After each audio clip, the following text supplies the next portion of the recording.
오늘 말씀의 제목은 우리 마음 그리고 하나님의 마음, 이 차이가 어떤 것인지를 비교해 보려고 합니다. 제가 지난 2주 동안 모든 날이 은혜스럽다라고 하는 제 책을 여러분들에게 이제 소개를 했습니다. 어떤 권사님이 그렇게 얘기를 하더라고요. 목사님 이제 그만 좀 하세요. 우리가 알아서 할게요. 네, 그럼 저는 지금 여러분들에게 이 책을 소개하려고 하는 게 아니라 제가 제 책을 읽으면서 오랫동안 제가 묵상글을 썼던 건데 우리 교인들이 이걸 좀 같이 읽었으면 좋겠다 하는 목회자의 마음이 있어요. 그래서 여러분들이 이 책을 이 비유하고도 많이 연관이 되어 있는데 하나님이 이런 마음이시겠구나, 이런 것들을 같이 이렇게 쉐어링하고 또 다른 분들에게도 이 마음을 좀 나누고 선물할 수 있는 기회가 되면 좋겠다. 그래서 제가 평생 제 책을 이렇게 오랫동안 얘기해 본 적이 없어요. 근데 오늘도 말씀과 연관되는 글을 하나 좀 읽어 드리려고 하는데 너무 좋아요. 한번 또 들어보세요. 오늘 말씀과 어떻게 연결이 될지. 길지 않은 목회의 여정 가운데 떠오르는 해결하지 못한 부담감이 있습니다. 저는 젊은 목회자 시절 특히 정의에 대해 많이 생각을 했습니다. 완전할 수 없어도 그렇게 살려고 노력했습니다. 군목 시절 저에게는 참 많은 열정이 있었고 열심히 사역을 하다 보니 지휘관이 저를 참 많이 신뢰했습니다. 그래서 일주일에 1시간 정도 아무도 없는 자리에서 지휘관과 독대를 하게 되었고 그 시간을 통해 부대의 이야기를 전해 주었습니다. 그러던 어느 날 저를 분노하게 하는 일이 있었습니다. 한 대대에 당시 주임 상사 중에 한 명이 병사들이 먹어야 하는 부식을 빼돌리고 있다는 사실을 알았기 때문입니다. 당연히 저는 지휘관과 독대한 자리에서 그 일을 보고하게 되었고 그 사람은 보직 해임이 되었습니다. 물론 저는 불의한 일을 하지 않았습니다. 그런데 오랜 시간이 지나 마음에 부담이 된 것은 그 사람을 하나의 인격과 한 가정의 가장으로 보려는 따뜻한 마음이 없이 그저 단죄했던 그날의 제 모습 때문이었습니다. 또 하나의 기억은 1년간 대전통합병원에서 군목으로 근무할 때였습니다. 갑자기 잘 아는 권사님 한 분이 많은 선물을 싸서 저를 찾아오셨습니다. 이유인즉 아들이 지금 그 병원에 입원해 있는데 군의관에게 잘 이야기해서 좀 더 병원에 있도록 해달라는 부탁이었습니다. 그 이야기를 듣고 저는 군의관을 찾아갔습니다. 그리고 이런 병사는 빨리 자대로 돌려보내야 정신을 차린다고 했죠. 그리고 그 병사는 자대로 가게 되었습니다. 아무리 생각해도 제가 잘못한 것은 없는데 마음이 편치 않았던 이유는 옳은 일을 한다면서 그 부모의 마음을 헤아리지 못했던 정의감 때문이었던 것 같습니다. 누군가의 마음을 배려하지 못하는 정의감이 얼마나 유치할 수 있는지 말입니다. 하나님의 마음을 상실한 정의로운 일들이 그렇게 정의롭지만은 않을 수도 있습니다. 아마도 옳은 일을 행하고도 마음이 편치 않는 이유는 내 마음대로 행한 일이기 때문은 아니었을까요? 우리가 정의로운 일을 행하고도 왠지 마음이 편치 않을 때 우리 속에 하나님의 마음이 있었는지를 한 번쯤 생각해 보면 좋겠습니다. 옳은 일을 유익하게 행하야 행하는 일이야말로 점점 성숙해가는 그리스도인들이 고민하며 해야 할 일이 아닌가 하는 생각이 듭니다. 다른 사람의 마음을 아프게 하는 일들이 많이 없어졌으면 좋겠습니다. 따뜻한 정의, 그런 거 없을까요? 제가 어느 날 새벽에 썼던 글이었고, 우리 신앙인들이 하나님의 마음을 좀 생각할 수 있으면 참 좋겠다는 마음이 저에게 있었습니다. 자, 오늘 이 하나님의 열심이라고 하는 이 곡도 제가 이 설교를 준비하다 하나님의 열심, 하나님의 마음을 좀 들었으면 좋겠다. 그래서 오늘 특송도 이렇게 하게 되었어요. 오늘 비유를 통해서 우리는 하나님의 마음이 어떤 것인지, 그리고 우리 인간들이 생각하는 마음은 어떤 것인지를 비교해서 알게 됩니다. 제가 매주 그런 이야기를 하게 돼요. 저도 깨닫게 되는 거예요. 예수님이 이렇게 우리들에게 하나님의 마음을 전하고 싶었구나. 또 예수님이 이 비유를 전하시는 대부분의 상황들은 어떤 일이었냐면 바리새인들과 율법학자들이 예수님과의 갈등을 겪는 과정 가운데서 예수님은 아니다, 하나님의 마음은 이런 것이다 라고 하는 것을 가르쳐주고 싶으셨던 거리예요. 잔치자리에 함께한 이들로 인하여 예수님은 세리와 죄인들과 그리고 바리새인들과 율법학자들과 함께 잔치를 열고 계셨는데 바리새인들과 율법학자들의 마음이 불편했어요. 그러니까 우리들이 하나님을 믿는다고 하지만 하나님을 믿는 것 때문에 우리들에게 불편해지는 마음들, 그때 하나님은 우리들에게 뭐라고 말씀하실까? 케네스 베일리의 중동의 눈으로 본 예수라는 책에 보면 이 상황을 이렇게 설명을 합니다. 당시 근동 지방의 부자들은 가난한 사람들을 돕는 일을 일상적으로 했다고 해요. 그런데 가난한 사람을 돕기는 하지만 그 사람들과 함께 식탁을 마주하지는 않았답니다. 식탁을 같이 한다고 하는 것은 그들을 우리의 사람으로 받아들인다라고 하는 의미였다는 거예요. 오늘 바리새인들과 율법학자들, 이들도 가난한 자를 돕는 것에 대해서는 이의가 없습니다. 그러나 예수님이 죄인들과 세리들과 같이 식사를 하는 것은 용납이 되지 않았던 거예요. 자, 오늘 본문 말씀 1절과 2절, 누가복음 15장 1절과 2절을 제가 읽어드려요. 모든 세리와 죄인들이 말씀을 들으러 가까이 나아오니 바리새인과 서기관들이 수군거려 이르되 이 사람이 죄인을 영접하고 음식을 같이 먹는다 하더라. 자, 이 부분을 한번 생각해 보세요.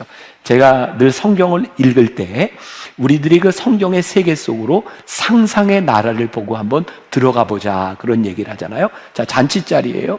거기에 세리와 죄인들이 오는데 오늘 말씀에 표현해 보니까 예수님이 그들을 영접했다, 이렇게 되어 있습니다. 그러니까 이 잔치는 어떤 사람이 잔치를 베풀고 예수님도 손님으로, 바리새인도 세리도 이렇게 손님으로 온 것이 아니라 예수님이 영접했다라고 하는 걸 보니까 예수님이 호스트가 되어서 그 사람들을 영접하고 있는 장면입니다. 그런데 그게 바리새인들에게 마음에 들지 않았다.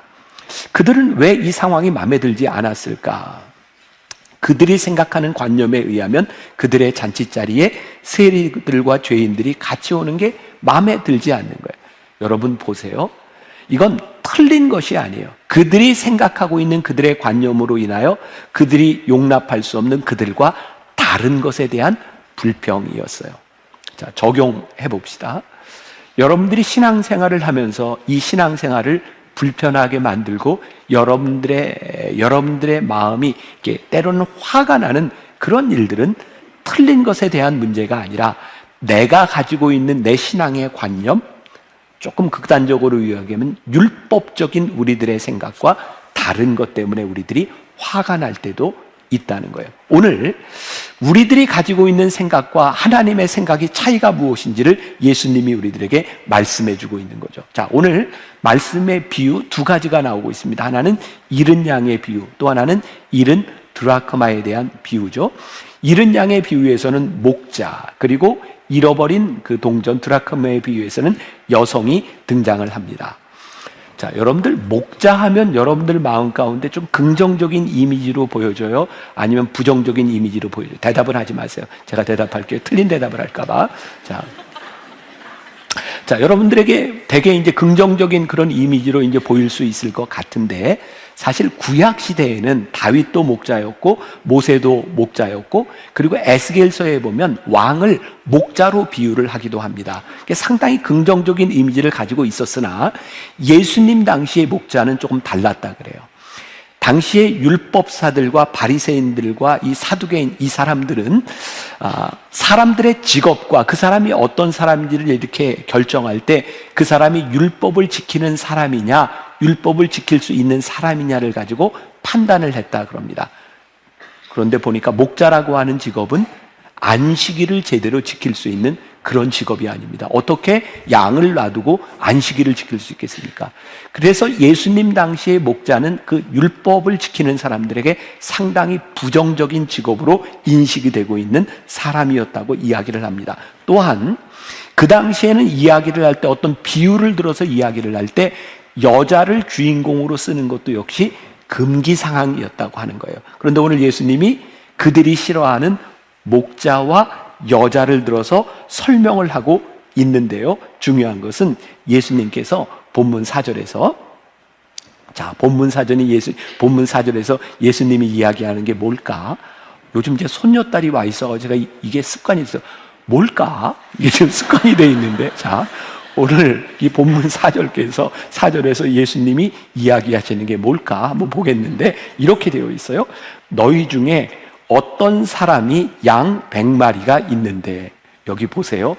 너희 중에 어떤 사람이, 지금 이 예수님과 논쟁 중에 있는 바리새인들과 이 사두개인들, 서기관들을 얘기하는데, 너희 중에 어떤 사람이, 왜냐면 그들의 직업을 뭘로? 너희들 중에 목자일 수 있다. 그들이 경멸하거나 그들이 원치 않는 그 사람들의 직업을 가지고 이야기를 하고 계신 거예요. 자, 그러면 오늘 이 말씀을 듣는 우리들의 태도는 어떠해야 되는가? 오늘 예수님께서 이 비유를 통해서 바리새인들과 서기관들에게 이렇게 이야기하고 있다면, 오늘 우리는 바로 나에게 하시는 말씀이다 라고 생각하고 이 말을 들어야 예수님의 비유를 우리들이 올바로 적용할 수 있을 것 같아요. 타인을 경멸하고 있는 바리새인, 서기관, 너희가 그 사람이다. 그리고 예수님이 비유를 말씀하고 있는 겁니다. 오늘 두 비유에 공통적인 특징이 등장하고 있는데, 첫 번째는 잃은 것을 되찾을 때까지 끊임없이 포기하지 아니하는 목자의 마음, 여인의 마음, 하나님 아버지의 마음을 이야기하고 있어요. 4절과 8절에 똑같이 나오는 말이 있습니다. 찾아내기까지라고 하는 말이 똑같이 나오고 있어요. 제가 꽤 오래전에 보았던 영화가 있습니다. 저 목사님은 영화만 봐기죠? 네, Public Enemy라고 하는 영화인데 2009년에 나온 영화입니다. 이 영화도 아마 제가 비행기를 타고 가다가 보고 제가 막 이렇게 메모를 했던 기억이 있습니다. 1930년대를 배경으로 해서 이 영화의 주인공은 그 당시에 은행 강도였던 존 딜린저라고 하는 사람입니다. 이 조니 뎁이라고 하는 그 영화 배우가 진짜 멋지게 연기를 했던 그런 인상이 저에게 남아 있어요.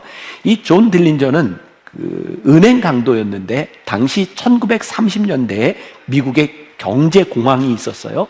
그리고 사람들은 이 경제 공황의 원인이 은행이 정책을 잘못해서 공황이 왔다라고 생각하고 있었기 때문에 이 존 딜린저가 은행 강도를 하고, 그리고 경찰들에게 잡히지 않고 계속 쫓겨다니는 것이 이렇게 신문에 나오면서 사람들에게 영웅처럼 인식이 되던 사람입니다. 근데 결국 1934년에 FBI하고 이렇게 대결해서 싸우다가 총에 맞아 죽게 되는 이야기입니다.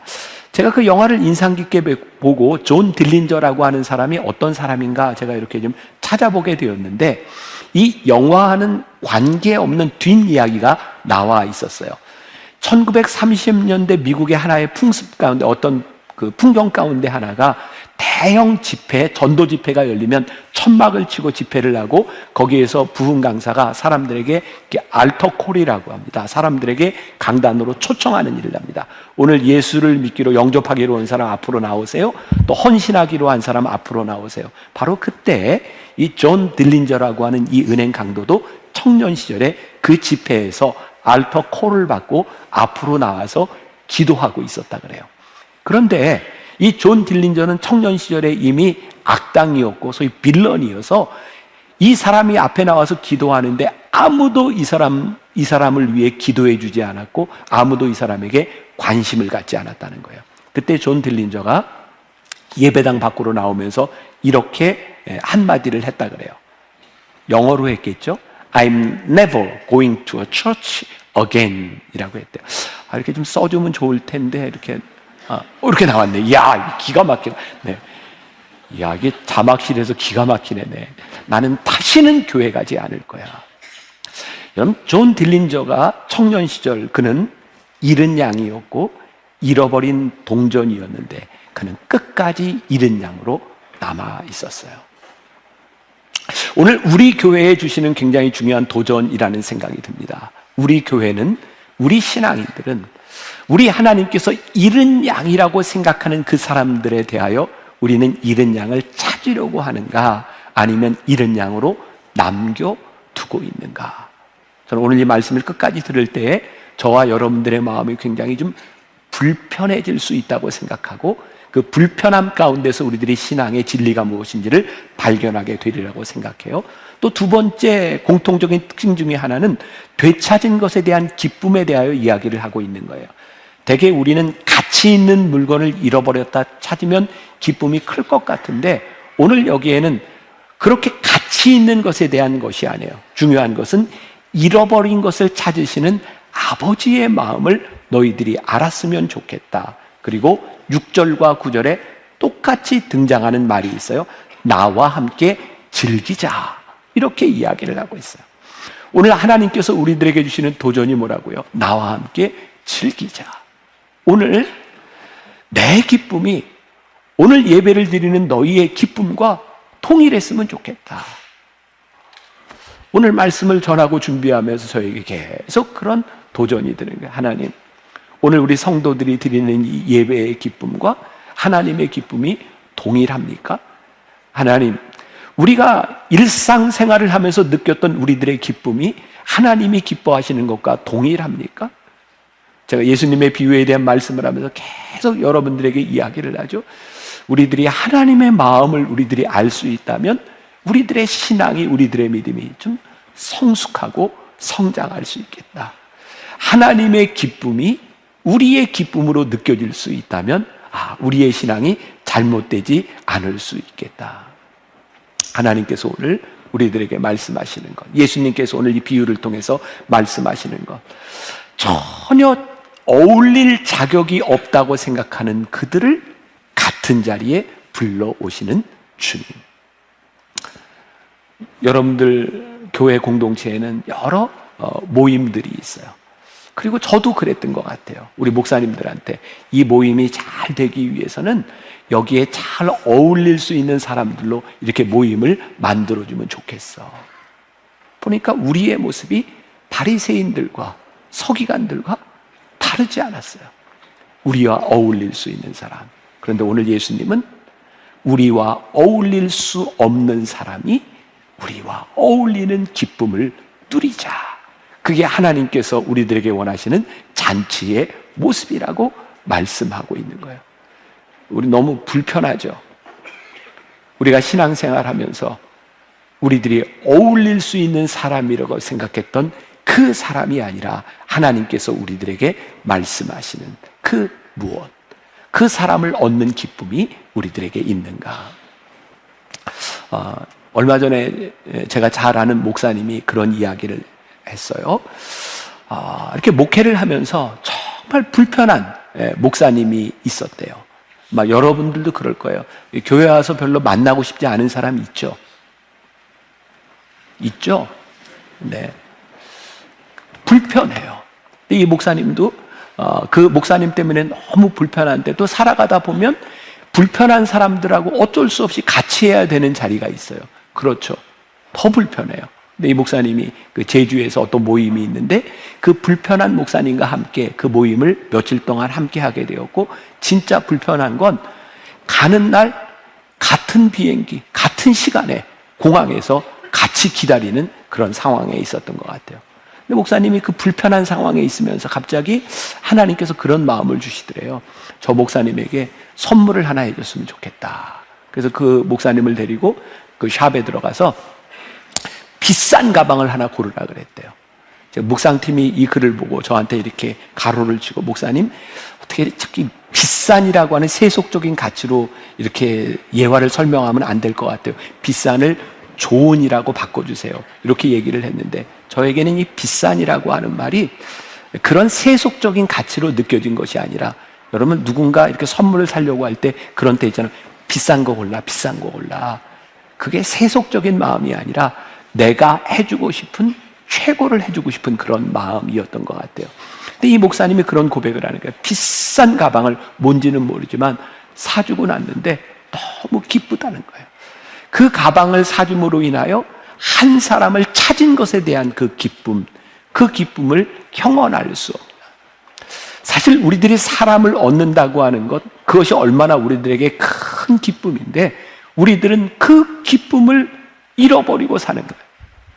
저 사람은 절대로 나와 어울리지 않고 내가 용납할 수 없어라고 하는 그 사람, 그 잃은 양에 대한 하나님의 마음이 우리들에게 느껴지지 않으니 우리는 그 기쁨을 상실하고 살아가고 있는 것은 아닐까.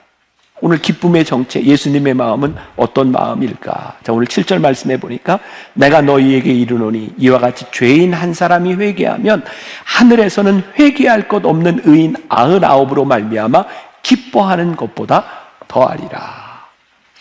오늘 우리들이 예배하는 이 공동체를 이루는 것 참 하나님 기뻐하시는데 이것보다 더 큰 기쁨이 뭐라고요? 잃어버린 양을 찾은 그 기쁨이 훨씬 더 크다고 말씀하고 있는 거예요.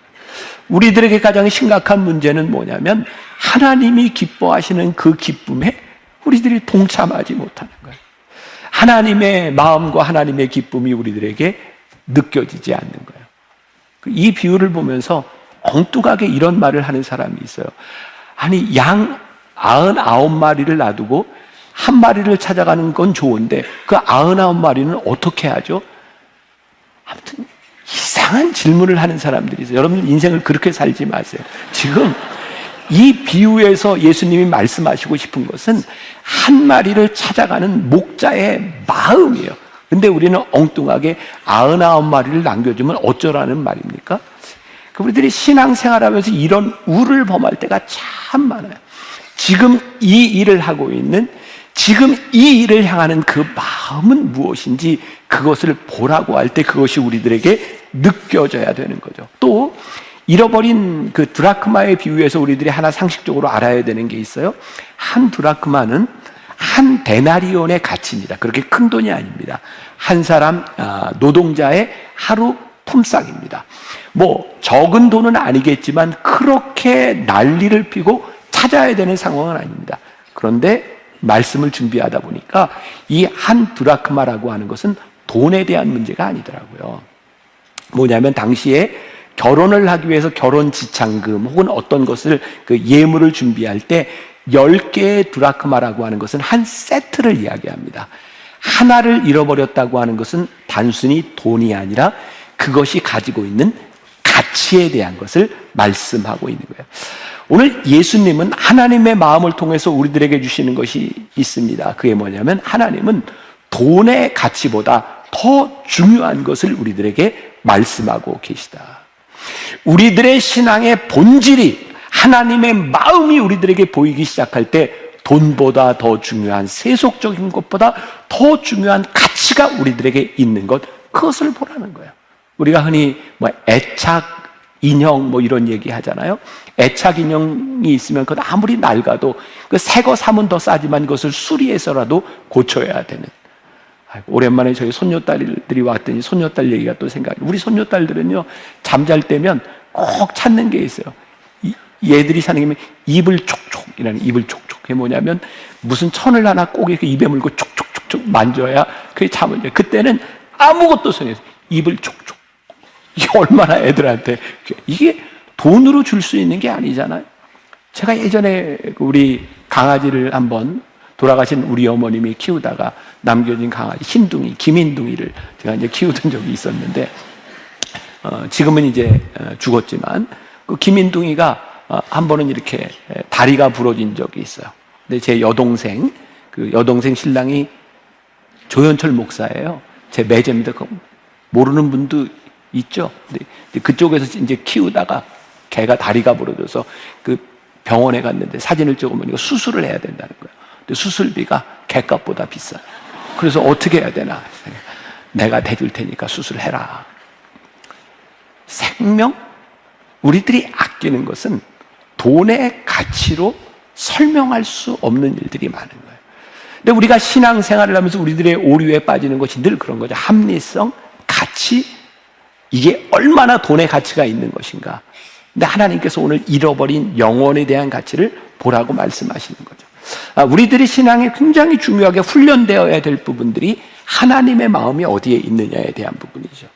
제가 2022년 10월 30일 제가 아마 이 원고를 쓰던 때였던 것 같아요. 제 원고를 보니까 제가 플로리다 탐파에 한인들을 위한 연합 집회를 인도하러 가게 되었어요.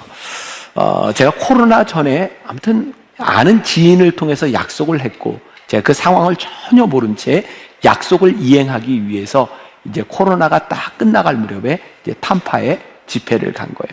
근데 거기에 많은 교회들이 어려워졌고, 연합 집회를 하지만 사람들이 잘 모이지도 않는 상황이고, 거기서 초청한 분이 저를 초청을 했으니까 사례비를 줘야 되잖아요.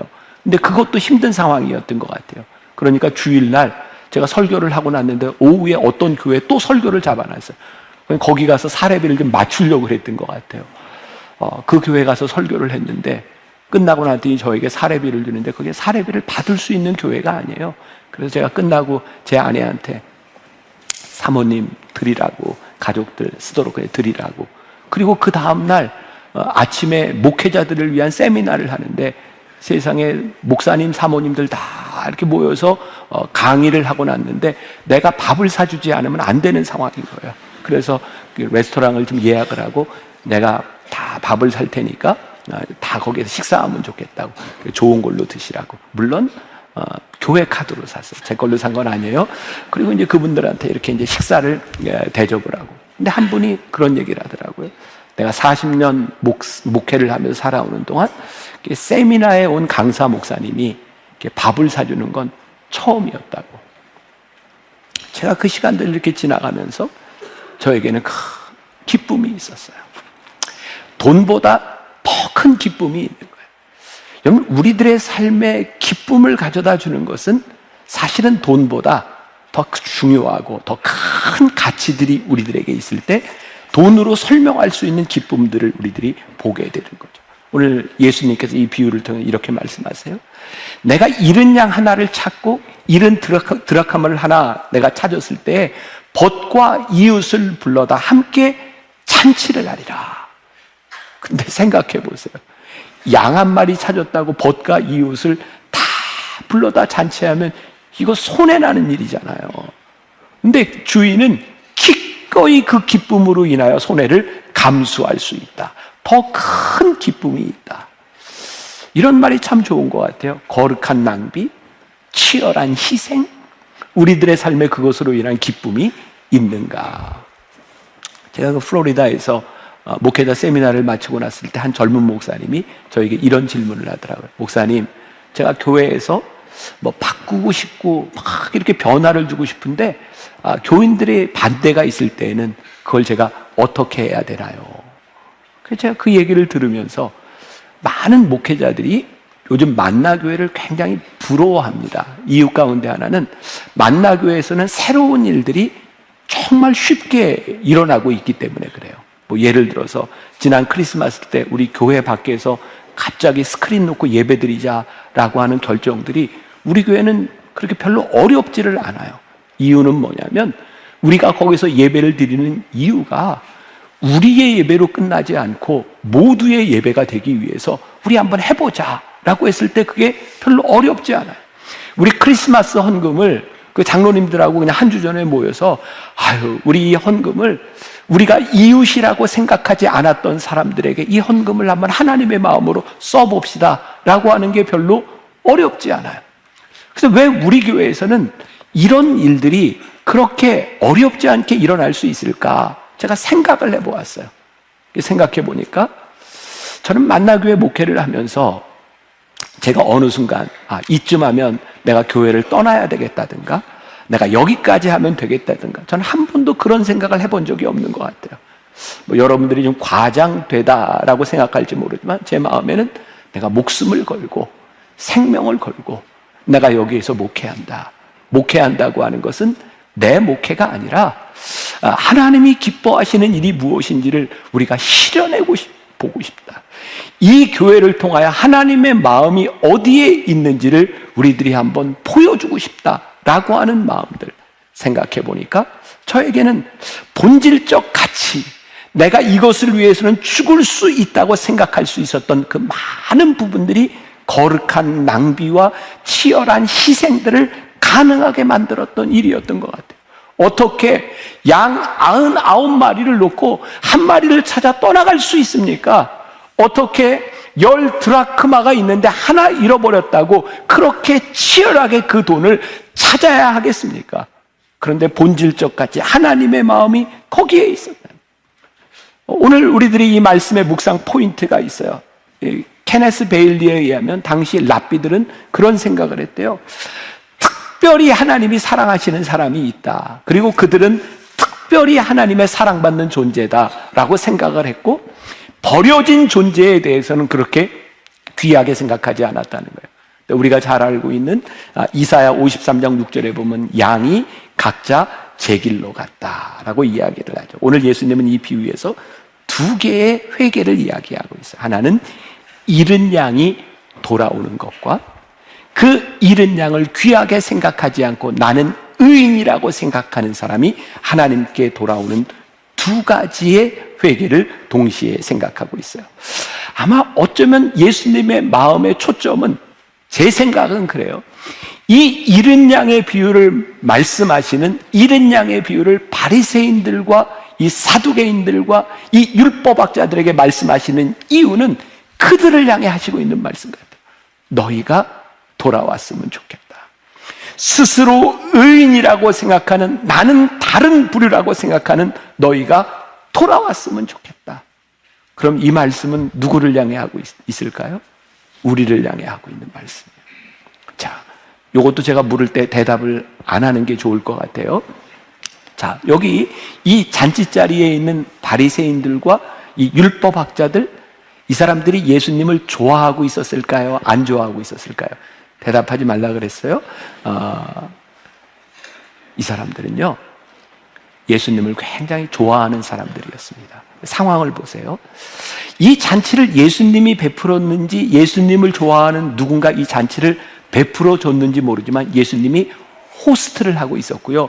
이 잔치 자리에 기꺼이 예수님을 좋아하는 바리새인들과 서기관들이 잔치 자리에 참여했습니다. 그리고 예수님께서는 세리들과 죄인들도 이 자리에 참석할 수 있도록 그들을 호스트해 주고 계셨어요. 그런데 이 바리새인들 생각에 예수님이 그들과 함께 잔치를 하시는 게 마음에 안 드는 거예요. 소위 말해서 이들은 예수님의 골수 팬이었던 것 같아요. 조금 더 지나치게 이야기하면 스토커였는지도 몰라요. 이들은 예수님을 너무 좋아해서 예수님이 저들과는 함께하지 않고 우리와만 함께했으면 좋겠다고 하는 마음을 가지고 있었던 것 같아요. 마치 오늘 우리가 여기 모여서 그들과는 함께할 수 없다고 생각하는, 우리 공동체에 예수님이 계시다고 생각하는 사람들처럼 예수님은 그들에게 말씀하고 계셨던 것 같아요. 그럼 목자의 마음이요? 목자의 마음은 어떤 마음이었을까? 목자는 양 한 마리를 보고 있는 게 아니었어요. 숫자로 양을 보고 있는 것이 아니라 목자는 인격으로 양을 보고 있는 거예요. 생명으로 양을 보고 있는 거예요. 요한복음 10장의 선한 목자의 비유에 보니까 양은 목자의 음성을 알고 라고 되어 있잖아요. 양은 숫자가 아니라 인격이에요. 그럼 양이요, 잃어버리잖아요. 길을 잃어버리면 어떻게 되는지 아세요? 목자가 찾지 않으면 양은 죽는 겁니다. 양은 길을 잃어버려서 굶어 죽든지 맹수에게 잡혀 죽든지, 양은 그렇게 머리가 좋지 않기 때문에 목자를 잃어버리는 순간 양은 죽는 겁니다. 목자가 양을 찾아주지 않으면 양은 죽는 겁니다. 오늘 예수님은 그 목자와 양의 이야기를 하고 있는 거예요. 얘들아, 이것은 효율성으로 이야기할 수 있는 것이 아니라 목자가 그 양을 찾아주지 않으면 죽는 것이다. 그리고 그 생명을 찾았을 때에, 가능성 없는 생명을 찾았을 때에 하나님이 이것을 얼마나 기뻐하시는지를 우리들에게 말씀하고 있는 것이다. 그리고 스스로 의인이라고 생각하는 자들에게 이렇게 말씀하시는 거예요. 얘들아, 하나님이 너희를 용납하여 주시고 너희를 찾아주셨다면 너희도 마땅히 잃은 생명을 찾아야 하는 것이 맞지 않겠니? 하나님의 기쁨에 너희들이 동참해야 되지 않겠니? 하나님의 마음을 안다면 우리들이 하나님의 마음에 맞는 삶을 살아가야 되지 않겠니? 라고 말씀하는 거예요. 어제 말씀을 마치고 났는데 한 권사님이, 제가 저쪽에 있는데 저에게 찾아와서 이렇게 얘기합니다. 목사님, 너무 감사해요. 그게 뭐가 감사한가? 목사님, 토요 예배를 만들어 주셔서 제가 토요 예배를 드리고, 언제부터인가 우리 가족들은 다 이렇게 주일에 오는데 저는 혼자 집에서 교회도 갈 수 없고 어울리기도 싫어하는 한 사람을 저희 교회로 초청을 해서 둘이 예배를 드려요. 근데 그 사람이 기도를 시작했어요. 한 영혼을 돌볼 수 있도록 그 기쁨을 저에게 허락해 주셨어요. 오늘 여러분들에게 묻고 싶습니다. 언제부터인가 우리들이 예수님을 믿었던 기쁨과 감격이 우리들에게 사라져버린 이유는 뭘까? 조정민 목사님의 책에 보면 그런 글이 나와요. 교회가 커지는 것, 그것이 잘못되지 않았습니다. 그러나 문제는 교회가 커지면 잃은 양에 대한 관심이 적어지고 잃은 양을 찾는 기쁨을 누리지 못한다는 겁니다. 교회가 커지고 사람이 많아지는 것이 잘못된 것은 아니지만 그 기쁨을 잃어버린 것은 심각한 문제입니다. 저의 반성이겠죠. 제가 29살 때 저기 분당의 임해촌에서 개척교회를 할 때, 그때 그 조그만 건물에서 3번 예배를 드리는데 설교 강단에 올라오면 교인들이 대개 앉는 자리가 일정해요. 늘 그 자리에 앉잖아요. 그죠? 앉는 자리가 일정해요. 그럼 교인들이 눈에 다 들어와요. 그런데 거기 앉아있던 교인이 그 자리에 없으면 설교가 내내 왜 못 왔을까? 무슨 일이 있을까? 혹시 나한테 상처를 받은 건 아닐까? 그 걱정이 그렇게 돼. 근데 그 마음들이 저에게 없는 거예요. 교인들이 많아지면서 그 양을 바라보는 목자의 마음이 상실된 것이 얼마나 슬픈 일인가. 또 지난주에는 그런 일이 있었어요. 어떤 분이 저에게 와서, 목사님, 요즘 우리 새가족들이요, 목사님이 광고를 하면 그냥 그 광고한 내용을 뭐 좀 해보려고 막 애쓰고 막 그렇게 묻고 그런다는 거예요. 죄송해요. 새가족 아닌 분들, 언제부터인가 우리들이 신앙생활을 오래 하게 되면 우리의 희생과 우리들의 열심에 대한 감각들이 무뎌지기 시작해요. 근데 참 신기하죠. 우리의 열심과 헌신이 무뎌지면 헌신으로 인하여 우리들이 누렸던 기쁨들이 사라집니다. 예수를 처음 믿은 사람들, 새가족들의 얼굴 가운데 기쁨과 감격이 있는 이유는 그들의 헌신과 노력 가운데 그들이 찾았던 기쁨이 있기 때문에 그런 거예요. 저에게는 두려움이 있는 거예요. 하나님, 이 교회에 사람들이 모여서 예배드리고 많은 사람들이 모여서 자리가 없이 이 자리에 모이는 것이 하나님에게도 기쁨일까요? 여기에 사람이 모이는 것이 기쁨이 아니라 하나님의 마음과 하나님의 기쁨에 우리들이 동참하지 못한다면, 그 감격을 우리들이 잃어버린다면, 지금 예수님께서 바리새인들에게 말씀하셨던 그 모습들이 우리들에게 있는, 여러분들에게 그런 도전을 드리고 싶어요. 여러분, 이제 한 주를 예배 마치고 나가서 살잖아요. 여러분들에게 잃어버린 영혼이 여러분들의 가슴에 들어왔으면 좋겠어요. 내가 저 인간은 절대로 용서할 수 없고, 저 인간하고는 내가 밥도 같이 먹을 수 없고, 그런데 그 영혼을 하나님이 찾으셨을 때에 하나님이 기뻐하시는 그 기쁨을 우리들이 누릴 수 있다. 그 기쁨이 우리들에게 회복되어야 우리들이 하나님 나라의 잔치에 참여할 수 있는 신앙인들이 돼요. 그래서 오늘 예배를 마치고 나간 여러분들이 다음 주에 예배를 드리러 올 때에 그 기쁨으로 우리들이 이 예배당에 왔으면 좋겠어요. 그 예배당이 잔치가 돼야 돼, 잔치. 와, 하나님의 마음을 함께하는, 하나님의 마음이 우리들에게 있는 그 잔치가 우리 가운데 있습니다. 그때 이 교회가, 우리 신앙인이 살아있는 거잖아요. 살아있는 거. 꿈을 꿉니다. 여러분들과 함께 하나님이 기뻐하시는 잔치에 우리 성도들이 함께하는 꿈을 꾸게 하여 주옵소서. 하나님의 역사가 우리 성도들의 삶 가운데 일어나게 하여 주옵소서.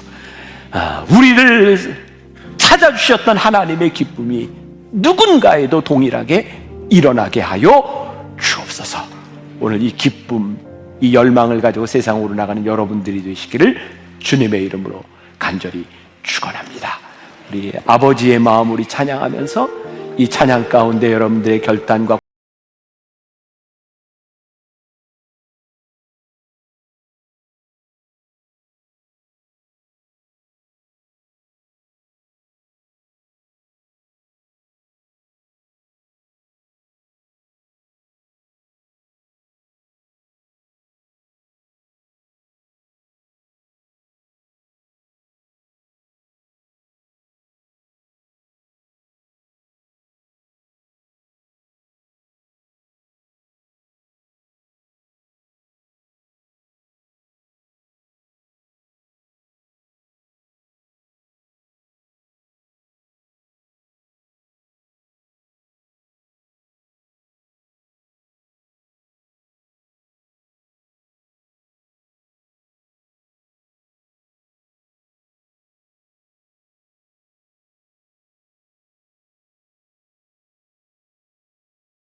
하나님 믿고 살아가는 우리가 하나님의 마음과 같은 기쁨을 나누기를 소원합니다. 내가 절대로 같이 할 수 없다고 생각하는 그 영혼을 향한 하나님의 마음이 우리들에게 느껴지기를 원합니다. 하나님은 언제부터인가 우리들에게 헌신이 사라지고 우리들의 삶의 치열함이 사라짐으로 인하여 하나님 주시는 기쁨을 잃어버린 것 같습니다.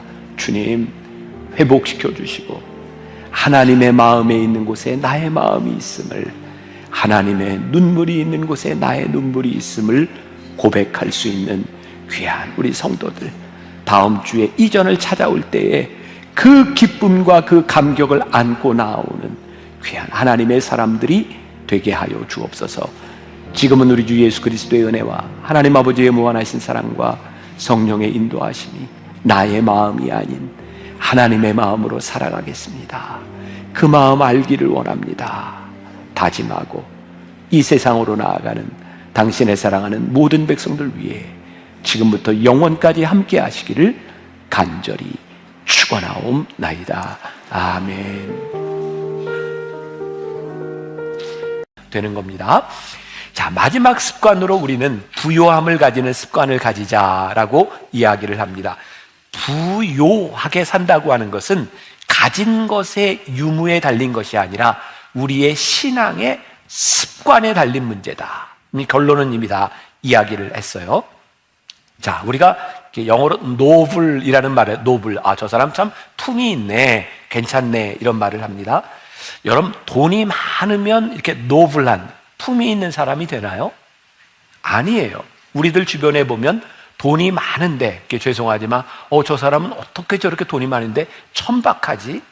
그렇게 생각하는 사람이 있는가 하면 가진 게 별로 없는데도 야, 저 사람은 참 품위가 있어, 이렇게 이야기할 수 있어요. 그러니까 오늘 여러분과 나누려고 하는 이야기는 돈을 가지고 우리들이 얼마나 많으냐에 대한 부분이 아니라 우리의 삶을 얼마나 부요하게 살아가는가, 있고 없고에 대한 문제가 아니라 우리들이 어떻게 품위를 가지고 살아갈 수 있는가에 대한 이야기예요. 오늘 사도 바울은 오늘 본문 말씀 가운데서 이렇게 시작을 하고 있어요. 내가 주 안에서 크게 기뻐함은.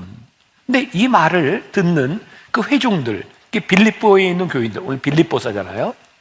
그 말을 들으면서 그렇게 생각할지 몰라요. 야, 사도 바울이 감옥에서 무척 힘들고 어려우니까 내가 주 안에서 크게 기뻐함은 이게 뭐 자기 암시를 하고 적극적인 사고방식을 가지고 그러나 보다 라고 생각할까봐 사도 바울은 이렇게 이야기를 하는 것 같아요. 11절에서 내가 궁핍함으로 말하는 것이 아니니라 어떠한 형편에든지 나는 자족하기를 배웠노니. 그러니까 너희들이 내가 감옥에 있기 때문에 내가 자기 암시를 하는 게 아니야, 나는 이 비결을 내가 배웠어 라고 이야기를 하는 거예요. 제가 오래전이죠, 이제 군목 훈련을 받을 때 제 인생에 잊을 수 없는 일이 뭐냐면 내무반에 신부, 법사, 목사가 함께 내무반을 쓰면서 12주를 지난 일이었어요. 이런 일이 인생에 또 있을까요? 얼마나 불편했을까요? 좋았을까요? 아무튼 신부, 법사, 목사가 같이 내무반에서 12주를 지났어요. 훈련을 하는 중에 이제 마지막 훈련 200km 행군을 남겨놓고 있을 때요, 제가 가끔 그런 얘기하죠. 남자들 중에 200km를 안 걸어보고 인생을 얘기하지 말라고. 한 200km쯤 걸어보면 사람들의 이제 본성들이 이렇게 드러나는 거예요. 이게 제 3사관 학교에 있었던 아주 전설적인 이야기예요. 지금까지 이제 남아있는 이야기인데 제가 훈련받을 때 있었던 이야기예요. 200km 행군을 하면 밤새 걷고 이제 새벽에 텐트를 치고 자고 이렇게 5일을 이제 걷는 거예요. 그런데 걸을 때 50분 걷고 10분간 휴식. 이게 이제 패턴입니다. 50분 걷고 10분간 휴식. 그런데 그 기간에 제가 훈련받던 제 3사관 학교에는 거기에 교회도 있고 법당도 있고 성당도 있어서 목사님, 신부, 법사님, 이 군종 장교들이 200km 행군을 할 때면 위문을 놔요. 그러면 와서 뭐 커피도 나눠주고 뭐 사탕도 나눠주고 껌도 나눠주고, 목사님들이 위문을 오면 신부, 법사, 목사님 다 모이세요. 그리고 작은 거지만 이렇게 나눠요. 또 법사님도 위문을 와서 같이 먹읍시다. 그리고 나눠요. 그런데 그날 밤 12시가 좀 넘은 시간이었을 것 같아요. 신부님이 위문을 왔는데 치킨, 닭을 사가지고 왔는데 글쎄 신부들 모여 그러더니 신부님들끼리 모여서 헤드라이트를 켜고 자기들만 먹는 거예요.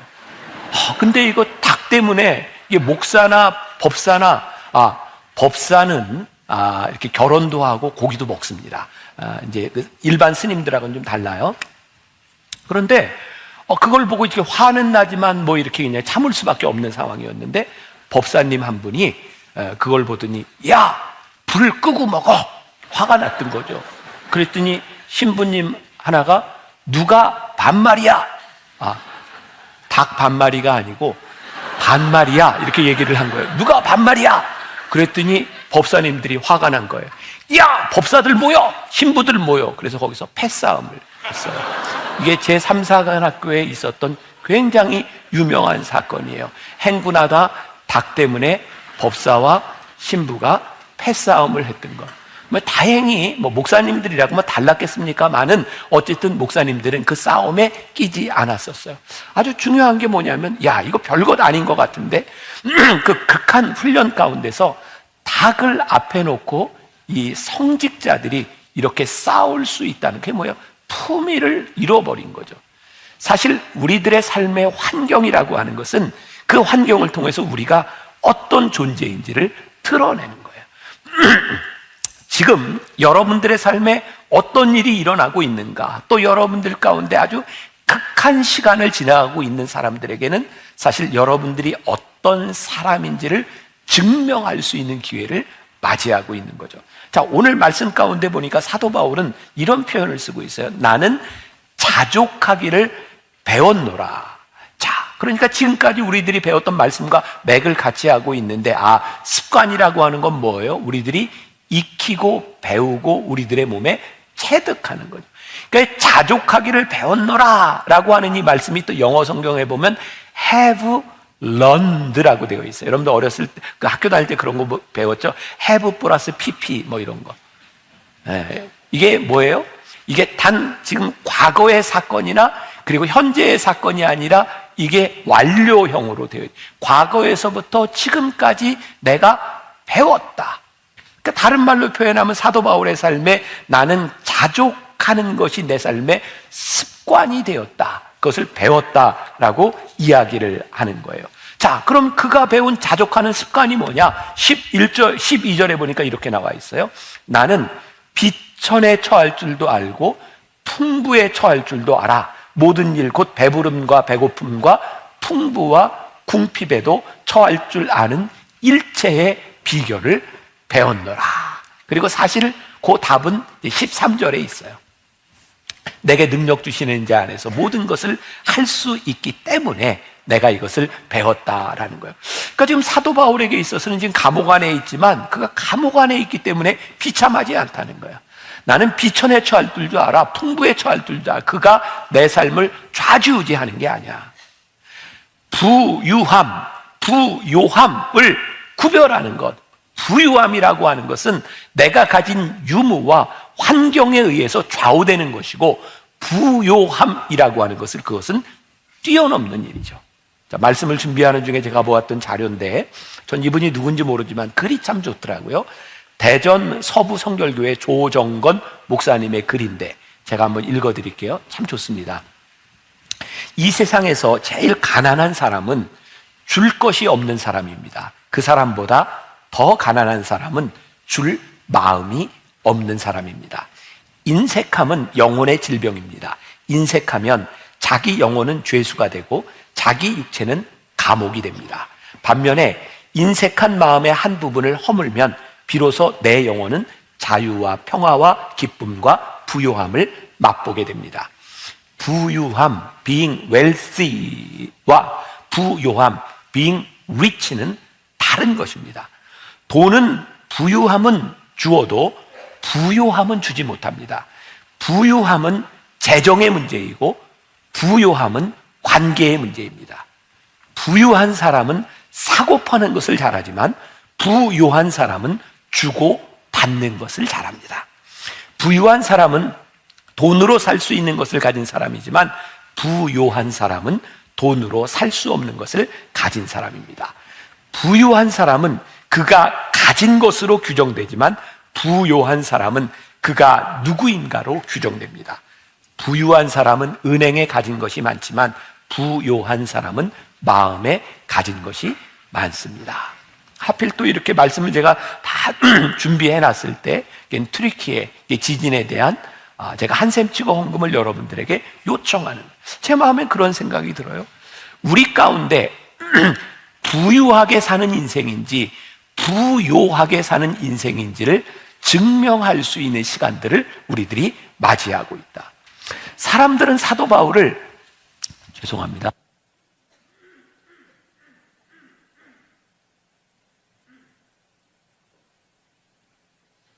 사람들은 사도 바울을 측은하게 생각하고 있었던 것 같아요. 왜? 사도 바울이 가진 게 없어요. 게다가 감옥에 있어요. 먹을 것도 없어요.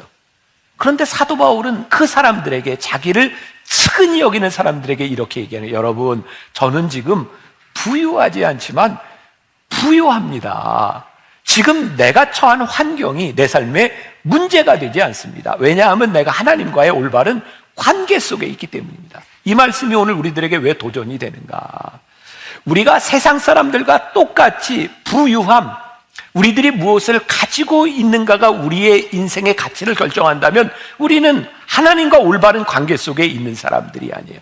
하나님과 우리들이 올바른 관계 속에 있을 때 우리들에게 누릴 수 있는 부요함이 있는가? 그래서 사도 바울은 빌립보서 4장 13절에서 그 유명한 말씀을 하고 있는 거예요. 내게 능력 주시는 자 안에서 내가 모든 것을 할 수 있습니다. 지금 그가 가지고 있는 유무로 그의 인생이 결정되지 않는다는 거예요. 자, 우리들이 부유한 삶을 살아가는데 가장 큰 장애가 되는 것이 있어요. 그게 뭐냐면 자기 연민이에요. 많은 사람들이 자기 연민을 가지고 살아요. 자기 연민이 뭐예요? 내가 불쌍하게 여겨지는 거예요. 근데 내가 불쌍하게 여겨지는 이유 가운데는 뭐예요? 내 삶에 내게 충족되지 않는 거예요. 그런데 솔직하게 이야기하면 이 충족되지 않는 많은 부분들이 돈, 경제적인 문제인 거죠. 그러니까 여러분들이 스스로 나는 참 불쌍해 라고 느끼는 부분들이 돈 문제일 확률이 많은 거예요. 자, 오스왈드 챔버스는 주님은 나의 최고봉에서 이렇게 이야기를 해요. 하나님께서 우리를 위해 다 준비해 두셨음을 깨닫는 습관, 이게 우리를 부요하게 만드는 것이다. 제가 10시 예배 설교를 하면서도, 제가 사실 이제 원고에 없었던 일이지만 그게 너무 감사한 거예요. 뭐냐면 제가 설교자로, 이렇게 담임 목사로, 목회자로 여기 서서 하나님, 제가 부요함을 고백할 수 있는 게 너무 감사합니다. 왜? 저에게는 그런 믿음의 고백이 있거든요. 야, 하나님께서 여기까지 나를 인도하셨으면 앞으로 하나님 나 인도하시지. 그러니까 제 삶에는 염려보다는 하나님이 인도하실 것에 대한 기대가 많아요. 제가 부유하기 때문이 아니라, 제가 모든 것을 다 갖추고 있기 때문이 아니라 염려하지 않는 삶을 살아가는 것이 감사한 거예요. 자, 이거 여러분들이 구분하셔야 돼요. 염려하지 않는 삶을 산다고 하는 것은 우리들에게 염려거리가 없다는 게 아니에요. 여러분들에게나 저에게나 다 염려거리는 찾아와요. 그런데 염려와 걱정이 우리들에게 찾아왔을 때 염려와 걱정에 함몰되어 살아가는 사람이 있는가 하면, 염려와 걱정이 찾아왔을 때 염려하지 않고 걱정하지 않고 살아갈 수 있는 사람이 있는 거죠. 오스왈드 챔버스는 그의 책에서 또 이런 이야기를 해요. 한번 들어보세요. 자기 연민보다 더 심각한 죄는 없습니다. 자기 연민이 죄래요. 자기 연민은 하나님 대신 자기 유익을 마음 보좌에 둡니다. 또한 우리의 입을 열어 불평을 쏟게 하고 우리 삶을 끝없는 영적 갈증에 빠지게 합니다. 이러한 상태에서는 사랑스러운 모습도 덕스러운 모습도 없습니다. 자, 이 자기 연민이라는 단어를 한번 깊이 생각해 봅시다. 자기 연민은 뭐냐면 내가 불쌍한 거야. 난 참 불쌍해. 그러면 내가 불쌍하다는 생각이 계속 들게 되면 내 삶의 목적이, 내가 추구하는 게 뭘까요? 나의 유익이에요. 내가 불쌍하니까 내가 유익이 되는 것을 자꾸 찾아가게 되겠죠. 근데 문제는 뭔지 아세요? 나에게 유익이 되는 것을 아무리 찾아가도 내 삶에 만족이 오지 않는다는 거예요. 여러분들의 삶에 여러분들의 이익을 추구하는 그 이익들이 만족될 수 있다고 생각해요. 그러니까 자기 연민이라고 하는 것이 어떻게 발전해 가요? 자기 이익을 추구하다가 결국은 불평과 불만이 생기게 되는 거죠. 그러니까 자기 연민의 정체를 가만히 보면 어떤 결과로 만들어지는가? 불평과 불만이. 오늘 여러분들 중에도 굉장히 인생이 불만스러운 분이 있죠. 아마 여러분들 속으로 그렇게 저에게 이렇게 항변할지 몰라요. 목사님이 내 삶에 대해서 뭘 안다고 그렇게 쉽게 얘기합니까? 진짜 내가 어떤 인생을 살아가고 있는지 목사님이 이해할 수 있습니까? 근데 성경은 우리들에게 이야기해요. 우리는 이해할 수 없을지 모르지만 당신의 삶에 일어나고 있는 그 인생 가운데 내게 능력 주시는 자 안에서 나와 함께 하시는 하나님을 우리들이 기억할 때 우리는 자기 연민에 빠지지 않는다는 거예요. 자기 연민에 빠지면 우리들의 그 연민이 우리들의 연민을 굉장히 과장되게 만들어요. 이게 손성찬 목사가 쓴 일상의 유혹이라는 책에 보면 그런 표현이 나오더라고요.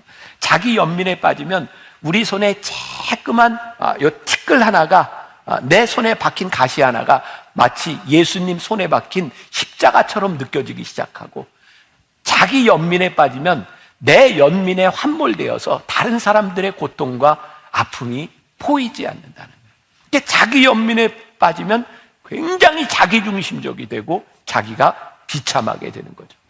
자기 연민에 빠지면 하나님의 풍성함을 잃어버려요.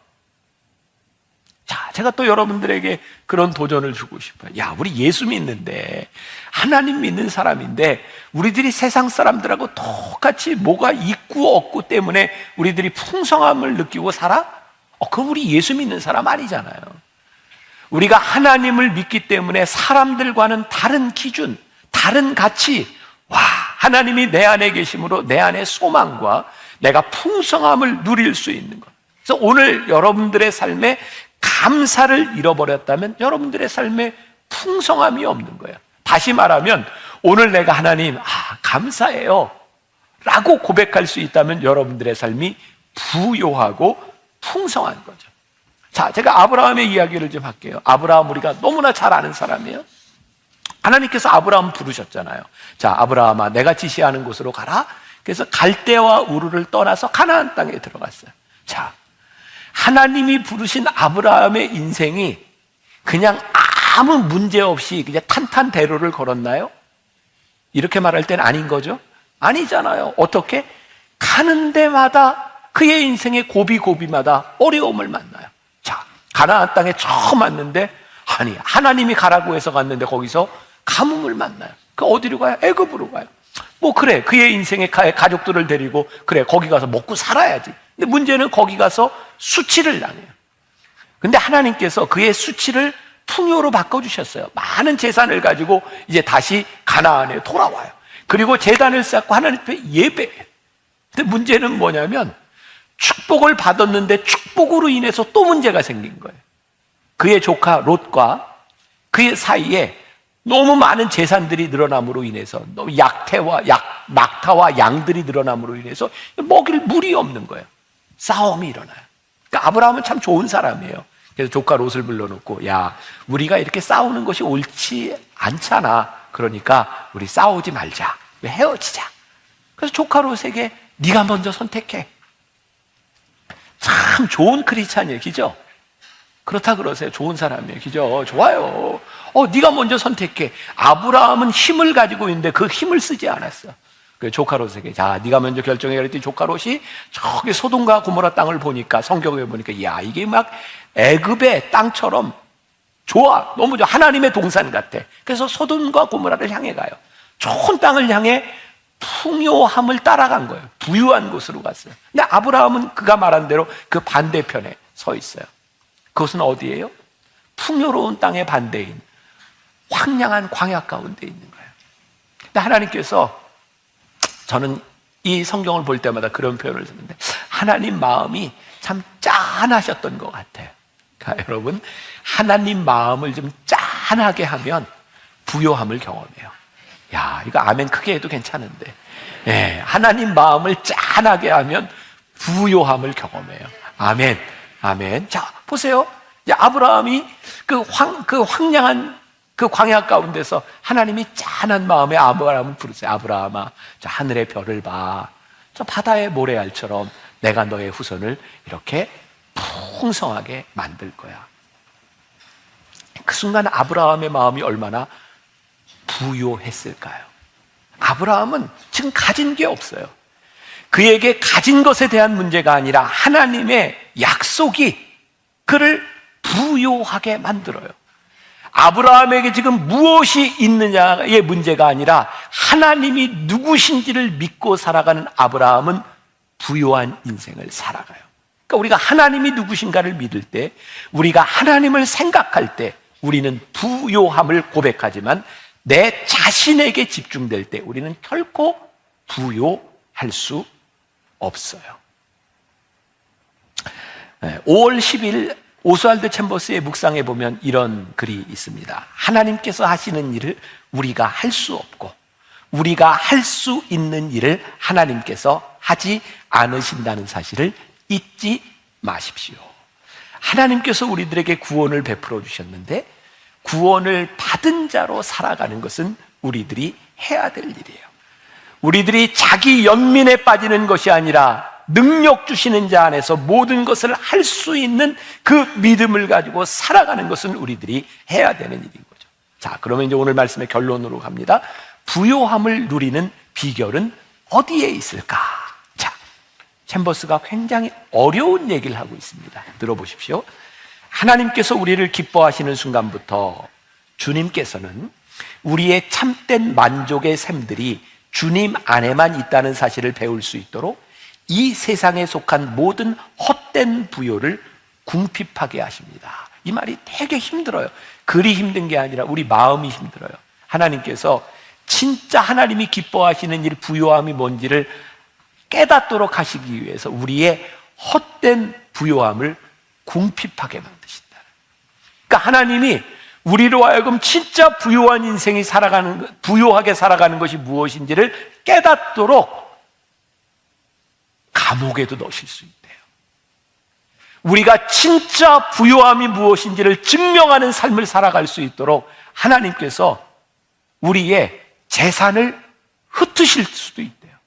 그런데 그런 일들을 통하여 우리들이 무엇을 경험해요? 야, 하나님 부요하신 분이구나.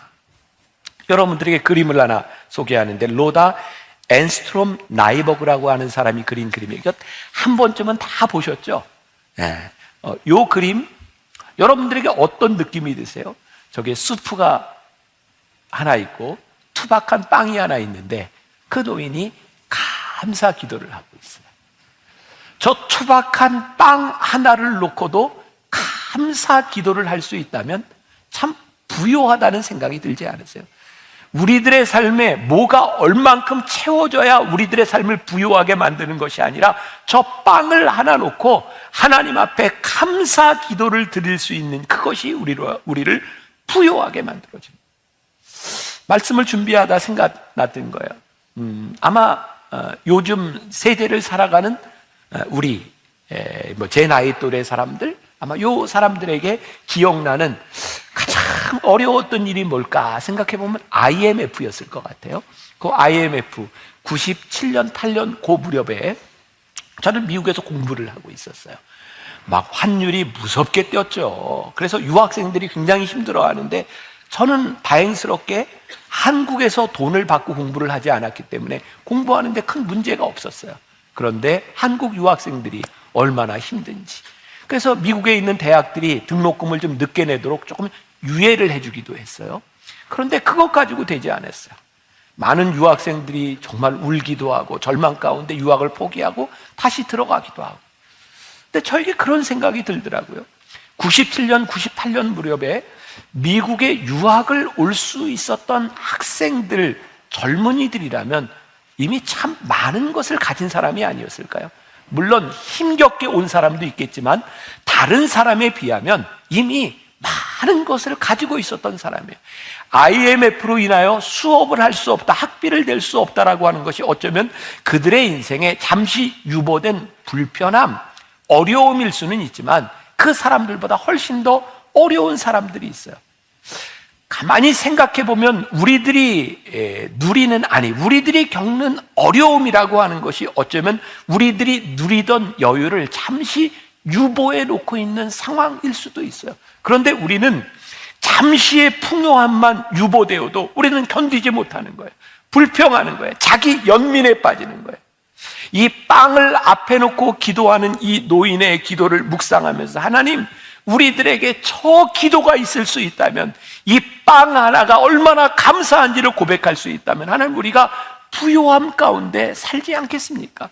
내가 비천에 처함으로 말하는 것이 아니에요. 내가 풍부에 처했기 때문에 말하는 것이 아니라 내게 능력 주시는 자 안에서 내가 모든 것을 할 수 있음을 믿으며 하나님을 신뢰할 때 우리들이 부요함을 고백할 수 있는 거예요. 부요함은 세상의 환경에서 오는 게 아니죠. 고린도후서 9장 8절에 보면 사도 바울이 이렇게 얘기해요. 하나님이 능히 모든 은혜를 너희에게 넘치게 하시나니 이는 너희로 모든 일에 항상 모든 것이 넉넉하여. 와, 보니까 하나님께서 우리들에게 돈을 막 부어주셔서 우리들에게 넘치고 넉넉하게 살아가는 것이 아니라 하나님께서 이 모든 은혜를 너희에게 부어주심으로 말미암아 너희가 모든 일에 항상 넉넉하다는 거예요. 와, 하나님의 은혜가 우리 가운데, 하나님의 은혜가 우리에게서 넘쳐날 때 우리들이 부유한 삶을 살아가는 거예요. 그러니 이 부유한 습관을 가지고 살아가는 데 있어서 제일 중요한 게 뭐냐면, 여러분, 자기 연민에 빠지지 마십시오. 하나님의 은혜를 기억하십시오. 자, 오늘 한 가지 이야기로 말씀을 마무리하려고 하는데, 굉장히 좋은 이야기예요. 이런 이야기를 듣고 감동이 안 되면 여러분들 정서적으로 큰 문제가 있는 사람들이에요. 감동이 돼야 돼요.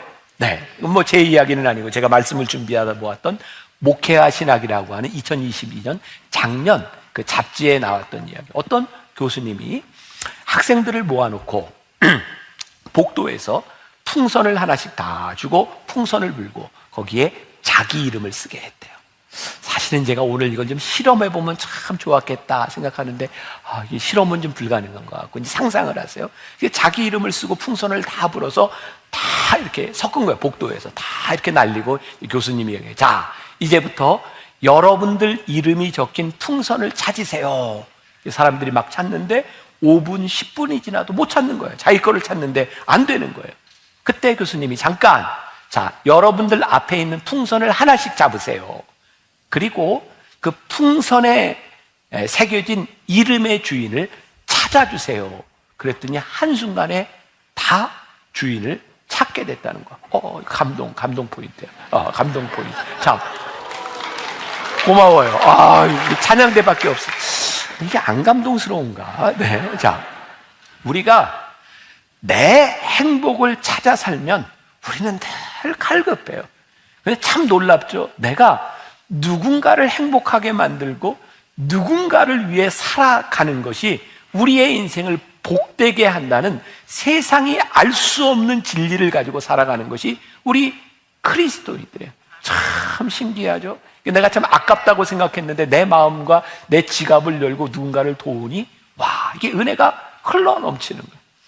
여러분, 우리들이 하나님의 백성으로 살아가는 이 놀라운 진리, 내게 능력 주시는 자 안에서 모든 것을 할 수 있다고 하는 그 진리를 아는 사람들, 우리들이 비천에 처할 줄도 알고 풍부에 처할 줄도 알고, 와, 우리들이 예수 그리스도 안에 올바른 관계 속에 살아갈 때에 우리들의 삶에 감사가 있을 때 우리가 부요함을 누리며 살아갈 수 있는 거예요. 참 다행스러운 게 제가 재벌도 부자도 아니라는 게 참 다행스러워요. 제가 막 부자라서 이런 얘기하면 목사님 돈 있으니까 그런 얘기해야죠. 그럴 것 같은데 제가 돈이 별로 없는 사람이니까. 사도 바울이 감옥 안에서 그 사람들에게 이야기했던 것처럼 오늘 여러분들에게 그런 이야기를 하고 싶어요. 여러분, 제가 감옥에 있으므로 자기 연민으로 나에게 어떤 자기 암시를 하면서 하는 이야기가 아닙니다. 내게 능력 주시는 자 안에서 내가 모든 것을 할 수 있음을, 내가 부요함을 고백합니다. 오늘 예수 그리스도로 말미암아 여러분들의 인생이 부요하기를 주님의 이름으로 간절히 축원합니다. 오늘 넉넉한 하나님의 은혜가 여러분들에게 차고 넘칠 수 있기를 주님의 이름으로 간절히 축복합니다. 우리 같이 찬송합시다. 은혜, 은혜, 은혜. 여러분들의 삶의 고백을 담아 함께 찬양합시다.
모든 것이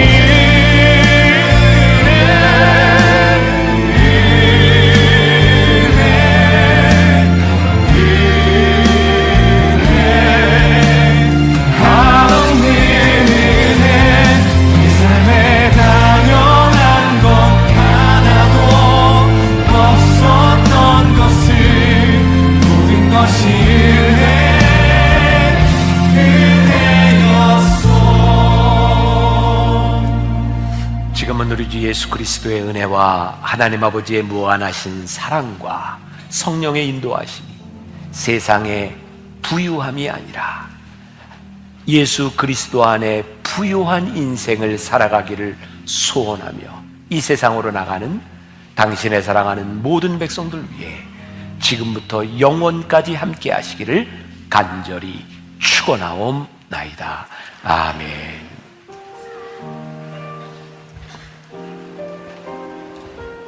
오늘 바라볼 때 우리들이 주님을 깊이 생각하고 바라보자, 이런 말씀을 함께 나누려고 합니다.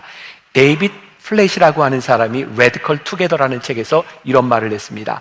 세상에 하나님의 영광을 드러내고 싶다면 주님의 말씀을 교회에서 전하는 모든 가르침의 핵심으로 삼아야 한다. 주님의 영광을 드러내기를 원한다면, 저는 오늘 여러분들에게 이렇게 말을 할 수 있을 것 같아요.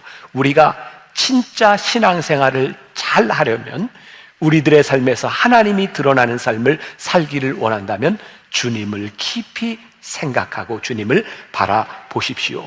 오늘은 딱 이 이야기를 여러분들과 함께 나누려고 합니다. 저는, 여러분들은 주님을 깊이 묵상하고 주님을 바라보며 신앙생활을 하고 있는가?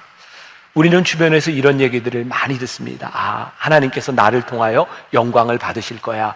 우리 교회를 통하여 영광을 받으실 거야. 근데 정직하게 얘기해서 하나님의 영광보다는 우리들이 원하는 것이 이루어졌으면 좋겠는데 그걸 어디에다 갖다 붙이냐면 하나님의 영광이라고 하는 말을 붙여서 우리의 욕심들을 드러낼 때가 참 많습니다. 저는 하나님을 믿는 사람들이 이게 어떤 표현이 됐든 성공을 한다, 중요한 일이라고 생각해요. 귀한 일이라고 생각합니다. 그런데 이 성경이, 이 성공이라고 하는 것이 예수님을 바라볼 때 그것이 기쁘고 정직해야 되지 않을까? 우리들의 성공이 하나님의 영광을 드러낼 뿐만 아니라 하나님의 거룩한 성품을 드러내야 하지 않겠는가? 우리 신앙에 있어서 정말 중요한 게 있다. 우리들이 무엇을 바라보는가? 우리들이 예수님을 깊이 묵상하며 살아가고 있는가? 이 하이라이트 시리즈 첫 번째 시간에 제가 최고의 예배에 대한 말씀을 나눴어요. 기억하냐고 물어보는 것도 좀 무리죠? 벌써 한참 지났어요. 혹시 기억하시는 분이 있다면 제가 최고의 예배에 대해서 이야기하면서 로마서 12장의 본문을 가지고 말씀을 나누었는데 그때 그런 이야기를 했어요. 이 예배에 대한 이 영적 예배라고 하는 것은 불특정 다수에게 이야기하는 것이 아니라 예배를 드리겠다고 모인 회중들에게, 믿는 사람들에게 어떻게 하면 영적 예배가 될 수 있을지를 이야기하고 있는 것이다. 오늘 이 히브리서의 본문이 그렇습니다. 이 말씀은 하나님을 믿지 않는 불특정 다수를 향해 하시는 말씀이 아닙니다. 오늘 이렇게 거룩한 형제들아 라고 이야기를 하고 있는데 하나님을 믿겠다고 모인 무리, 거룩한 형제 자매들에게 이야기하고 있는 거예요. 여러분, 예수님을 깊이 생각하십시오. 히브리서를 여러분들이 읽다 보면 굉장히 독특한 표현들을 발견하게 되는데 그게 뭐냐면 우리라고 하는 표현들과 뭐뭐 하자라고 하는 표현들이 참 많이 있습니다. 오늘 말씀이 그런 거예요. 우리 거룩한 형제자매 여러분, 예수님을 우리 깊이 생각하십시다. 왜 히브리서 기자는 이 예배 공동체에 이런 편지를 하고 있을까요? 예수님을 믿게 모인 그 공동체 안에 예수님을 깊이 생각하지 않고 예수를 믿는 무리들이 있었던 거예요. 예수님을 믿겠다고 모여 예배드리는 자들 가운데 거룩함을 상실한 사람들이 있었던 거예요. 정말 중요한 것은 오늘 우리들에게 어떤 일이 일어나고 있느냐, 여러분들의 형편이 어떠하냐에 대한 부분이 아니라 우리들이 예수를 믿는다고 하는 것은 예수님을 믿고 예수님을 깊이 생각하는 거예요. 오늘 저와 여러분들에게 주는 도전입니다. 오늘 우리들의 삶의 한 자리, 한 가운데서 우리는 예수님을 깊이 묵상하고 살아가는가? 요즘 교회에 보면 제가 종종 접하는데 목사님 저 이름 바꿨어요. 이름을 바꾸는 계명하는 사람들을 봅니다.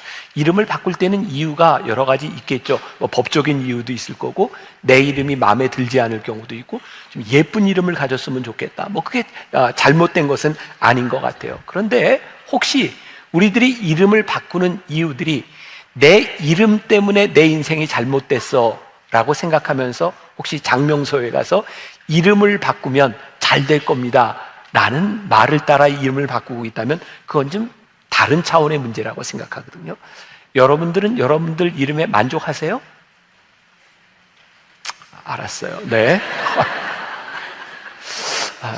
참 이럴 때 설교자는 참 뻘쭘하죠. 네, 물어봐도 대답도 없고. 네.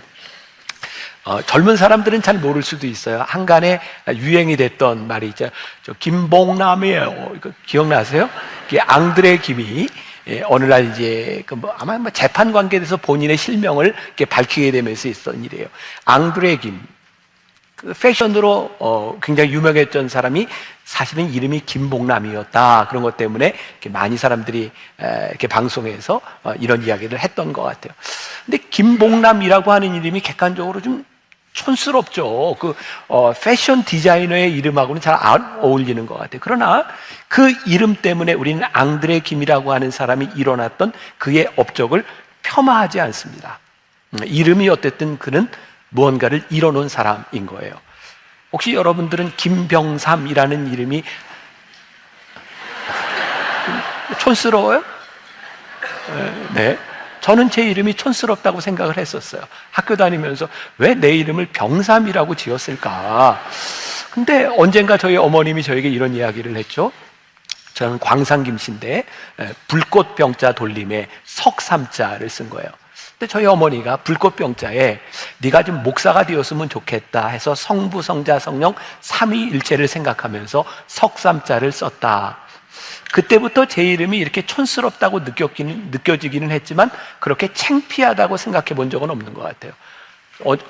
어제 그제구나. 우리 교회 어떤 소그룹 모임에 갔더니 저한테 질문을 하는데 그런 질문을 하더라고요.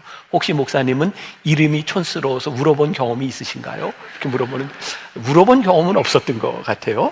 자, 이름은 우리들에게 주어진 거예요. 근데 진짜 중요한 것은 주어진 이름이 아니라 우리가 어떤 인격으로 살아가느냐에 대한 부분이겠죠.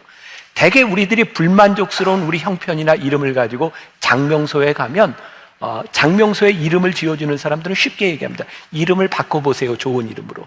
그 사람들은 절대로 당신의 삶의 태도를 바꾸십시오 라고 말하지 않습니다.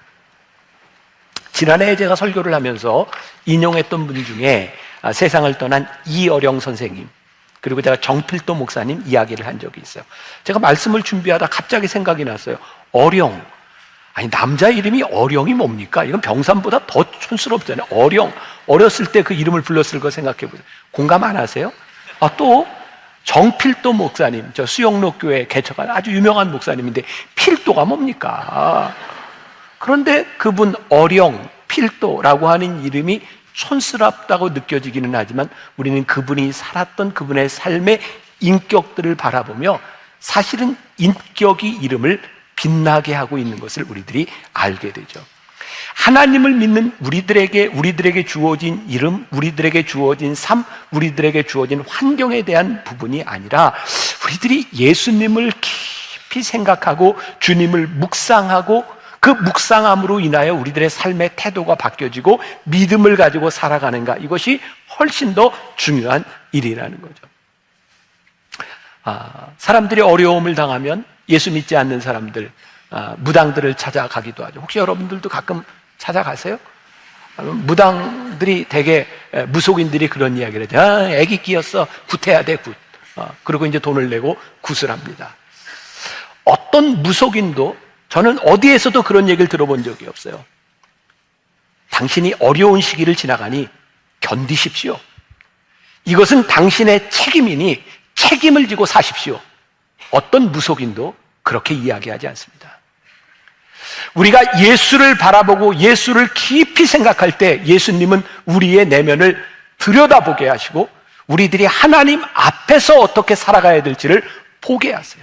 오늘 말씀 가운데 거룩한 형제 여러분, 오늘 본문이 이렇게 표현을 하고 있어요. 그러므로 함께 하늘의 부르심을 받은 거룩한 형제들아.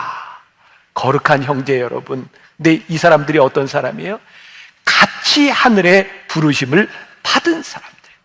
우리가 거룩한 이유는 내가 거룩하기 때문이 아니라 하나님이 우리를 거룩하게 부르셨기 때문에 거룩하게 부르심을 받은 우리들이 무엇을 해야 하냐면 예수님을 깊이 생각해야 된다. 예수님을 깊이 생각하며 거룩한 우리들의 삶의 욕망이 무엇인지, 우리들의 삶의 거룩한 사명이 무엇인지, 우리들이 살아가는 삶의 동기를 분명히 생각해 보라. 저는 굉장히 중요한 기준이 있다고 생각해요.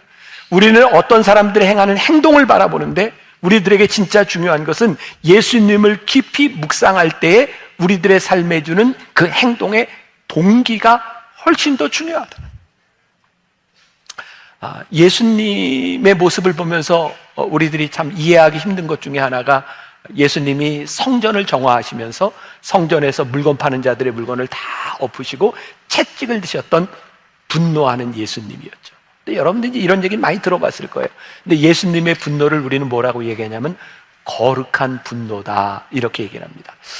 어떤 사람이 화를 내는데 그게 화로 끝날 수도 있고 그것이 거룩한 분노가 될 수도 있는 거야. 그 기준이 뭘까요? 행동이 아니라 동기에 있는 거죠. 예수님께서 화를 내셨던 동기는 그 성전에서 물건 파는 자들을 바라보면서 그들이 성전에서 장사를 하고 있다, 하나님 아버지의 집을 더럽히고 있다라고 하는 그 동기 때문에 예수님이 화를 내셨을 때 그 화는 거룩하다고 이야기를 하고 있는 거예요. 예를 들어서 우리 안중근 의사, 혹시 여러분들 살인자 안중근 이렇게 얘기하나요? 안중근 의사 이렇게 얘기하나요? 똑같이 사람을 죽였지만 그가 사람을 죽인 동기가 어디 있느냐를 보고 있는 거죠. 당시에 성전에서 장사를 하고 있었던 사람들이 이상한 논리를 가지고 있었어요. 당시에 이스라엘 사람들은 포로기에 많이 흩어졌고 명절 때가 되면 예루살렘 성전에 모여서 제사를 드리는데 그 제사를 드릴 때 성전에서 장사하는 무리들이 뭐라고 이야기를 하냐면 여기에서 제사를 드리려면 이스라엘 돈으로 바꿔야 된다는 거예요. 그리고 그 돈을 바꿀 때에 폭리를 취하고 이득을 취하는 자들이었어요. 성전 앞에서 장사하고 있는 자들이 죄가 아니라 그들이 어떤 동기로 장사를 하고 있는가, 그게 예수님의 분노를 일으켰던 거예요. 저는 우리들이 진짜 올바른 신앙생활을 하기 위해서 이 신앙생활이 결코 쉽지 않다고 생각하거든요. 여러분들은 오늘 말씀을 들으면서 그런 기대를 하고 있을지 몰라요. 제가 담임 목사가 설교를 하면서 어떻게 살아야 될지를 이렇게 딱 정해서 이렇게 사십시오라고 행위를 가르쳐주면 좋겠다. 근데 성경은요, 우리가 예수님을 깊이 묵상한다고 하는 것은 우리들이 어떤 행동을 해야 되는 행동의 지침에 대한 것이 아니라 우리들이 이 행동을 해야 되는 동기가 무엇인지를, 예수님을 깊이 묵상할 때 우리들에게 주시는 하나님의 뜻이 무엇인지를 생각나게 하는 것, 그것이 중요하다고 말씀하고 있어요. 자, 예를 들어봐요. 제가 20년 전 우리 만나교회 카페 파구스를 이렇게 막 시작할 무렵, 여러분 20년 전만 해도 우리 한국교회 카페 문화가 그렇게 많지 않았습니다. 우리 교회가 한국교회 카페 문화를 거의 처음 주도한 교회 중에 하나입니다. 그럼 그런 건 알고 카페 파구스 이용하시는 거예요? 제가 처음 그 카페를 만들고 이 교회 안에 교회로 들어가는 문이 아니라 밖에 담을 허물고 세상 사람들이 들어오는 카페를 만들고 이 주일날 카페에서 커피를 팔 때 제가 많은 논쟁 속에 있었어요. 많은 사람들이 저에게 그런 질문을 했어요. 목사님, 주일날 커피를 파는 게 괜찮은 겁니까? 그거 장사하는 것 아닙니까? 예수님이 채찍을 지셨던 거 아닙니까? 주중에는 팔아도 좋지만 주중에는 문을 닫아야 되는 것 아닙니까? 이런 질문들을 들은 적이 있어요. 여러분, 우리가 거룩을 잘못 이해하면, 신앙을 잘못 이해하면 우리들이 이분법적인 사고를 가질 수 있어요. 동기를 생각하지 않고 우리들이 행동하다 보면 율법적인 사람이 될 수 있어요. 예수님이 분노하셨던 이유는 성전에서 장사하는 사람이 있었기 때문이 아니라 그 장사하는 사람들의 동기가 잘못되었다는 거예요. 성경에 보면 예수님은 이 논쟁에 계속해서 휘말렸어요. 율법을 지키는 사람들은 늘 이분법적인 기준을 가지고 있어서 안식일에는 일을 하면 안 돼.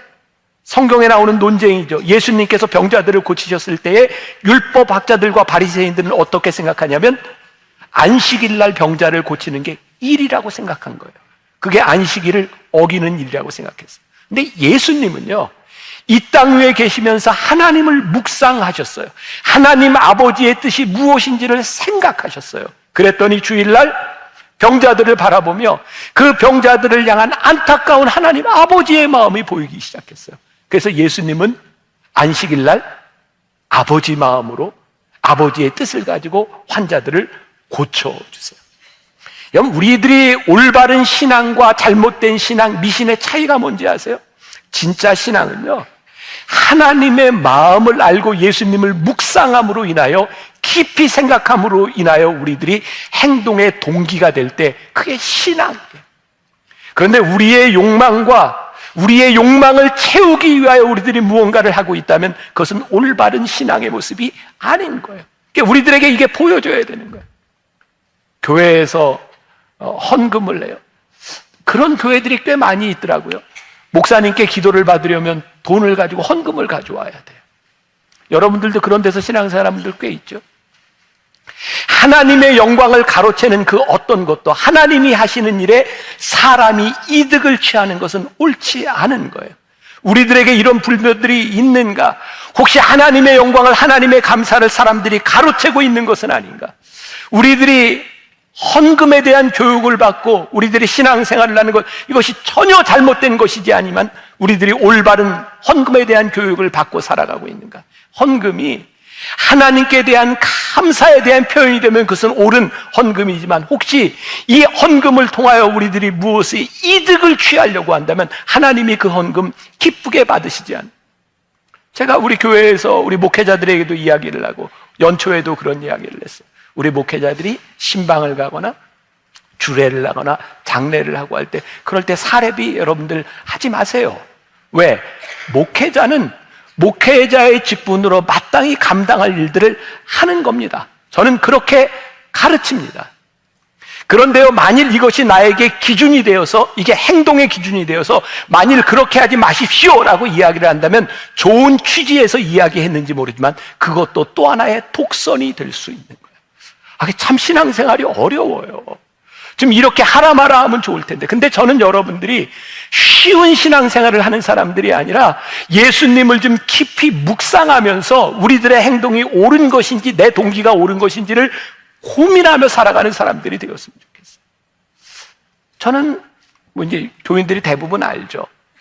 저는 결혼 주례비를 받으면 이게 다 아름다운 선교의 헌금으로 돌아가서 어려운 사람들이나 좋은 일을 위해서 쓰여져요. 저에게 돌아오는 게 하나도 없어요. 저는 외부의 사례비를 받아도 제가 받는 거 하나도 없어요. 저는 제가 그렇게 살아갑니다. 그러나 이것이 내 기준이 되어서 이게 내 의가 되면 저도 바리새인이 되는 거예요. 오래전이죠. 저희 교회 권사님 중에 한 분이 피를 토하고 쓰러지셨던 폐암 걸렸던 권사님이 있어요. 그분이 저에게 아들 주례를 앞두고 그분이 쓰러지셨고, 그분이 그 아픈 와중에 저한테 아들 주례를 해달라고 저에게 주례비를 가지고 오셨어요. 권사님, 이거 저 안 주셔도 돼요. 제가 알아서 잘 할 거예요. 근데 그 권사님이 저에게 이렇게 얘기했어요. 목사님, 제가 목사님 얼마나 좋아하는지 알죠? 이게 제가 목사님에게 드리는 마지막 선물일 수 있어요. 받아주세요. 제가 그거 받았어요. 저에게 그건 돈이 아니었어요. 그분의 마음과 그분의 동기가 무엇인지, 하나님이 무엇을 기뻐하시는지. 우리가 예수님을 깊이 묵상할 때 우리는 이분법적인 삶을 살지 않아요. 제가 요즘 제일 좋아하는 게 예수 믿는 우리들이 내가 그어놓은 선 안에 갇힌 사람들이 아니라 하나님의 마음으로 선을 좀 이렇게 들락날락할 수 있는 사람이 되었으면 좋겠다. 하나님의 마음이 좀 보이는 사람들이 되었으면 좋겠다. 몇 년 전이에요.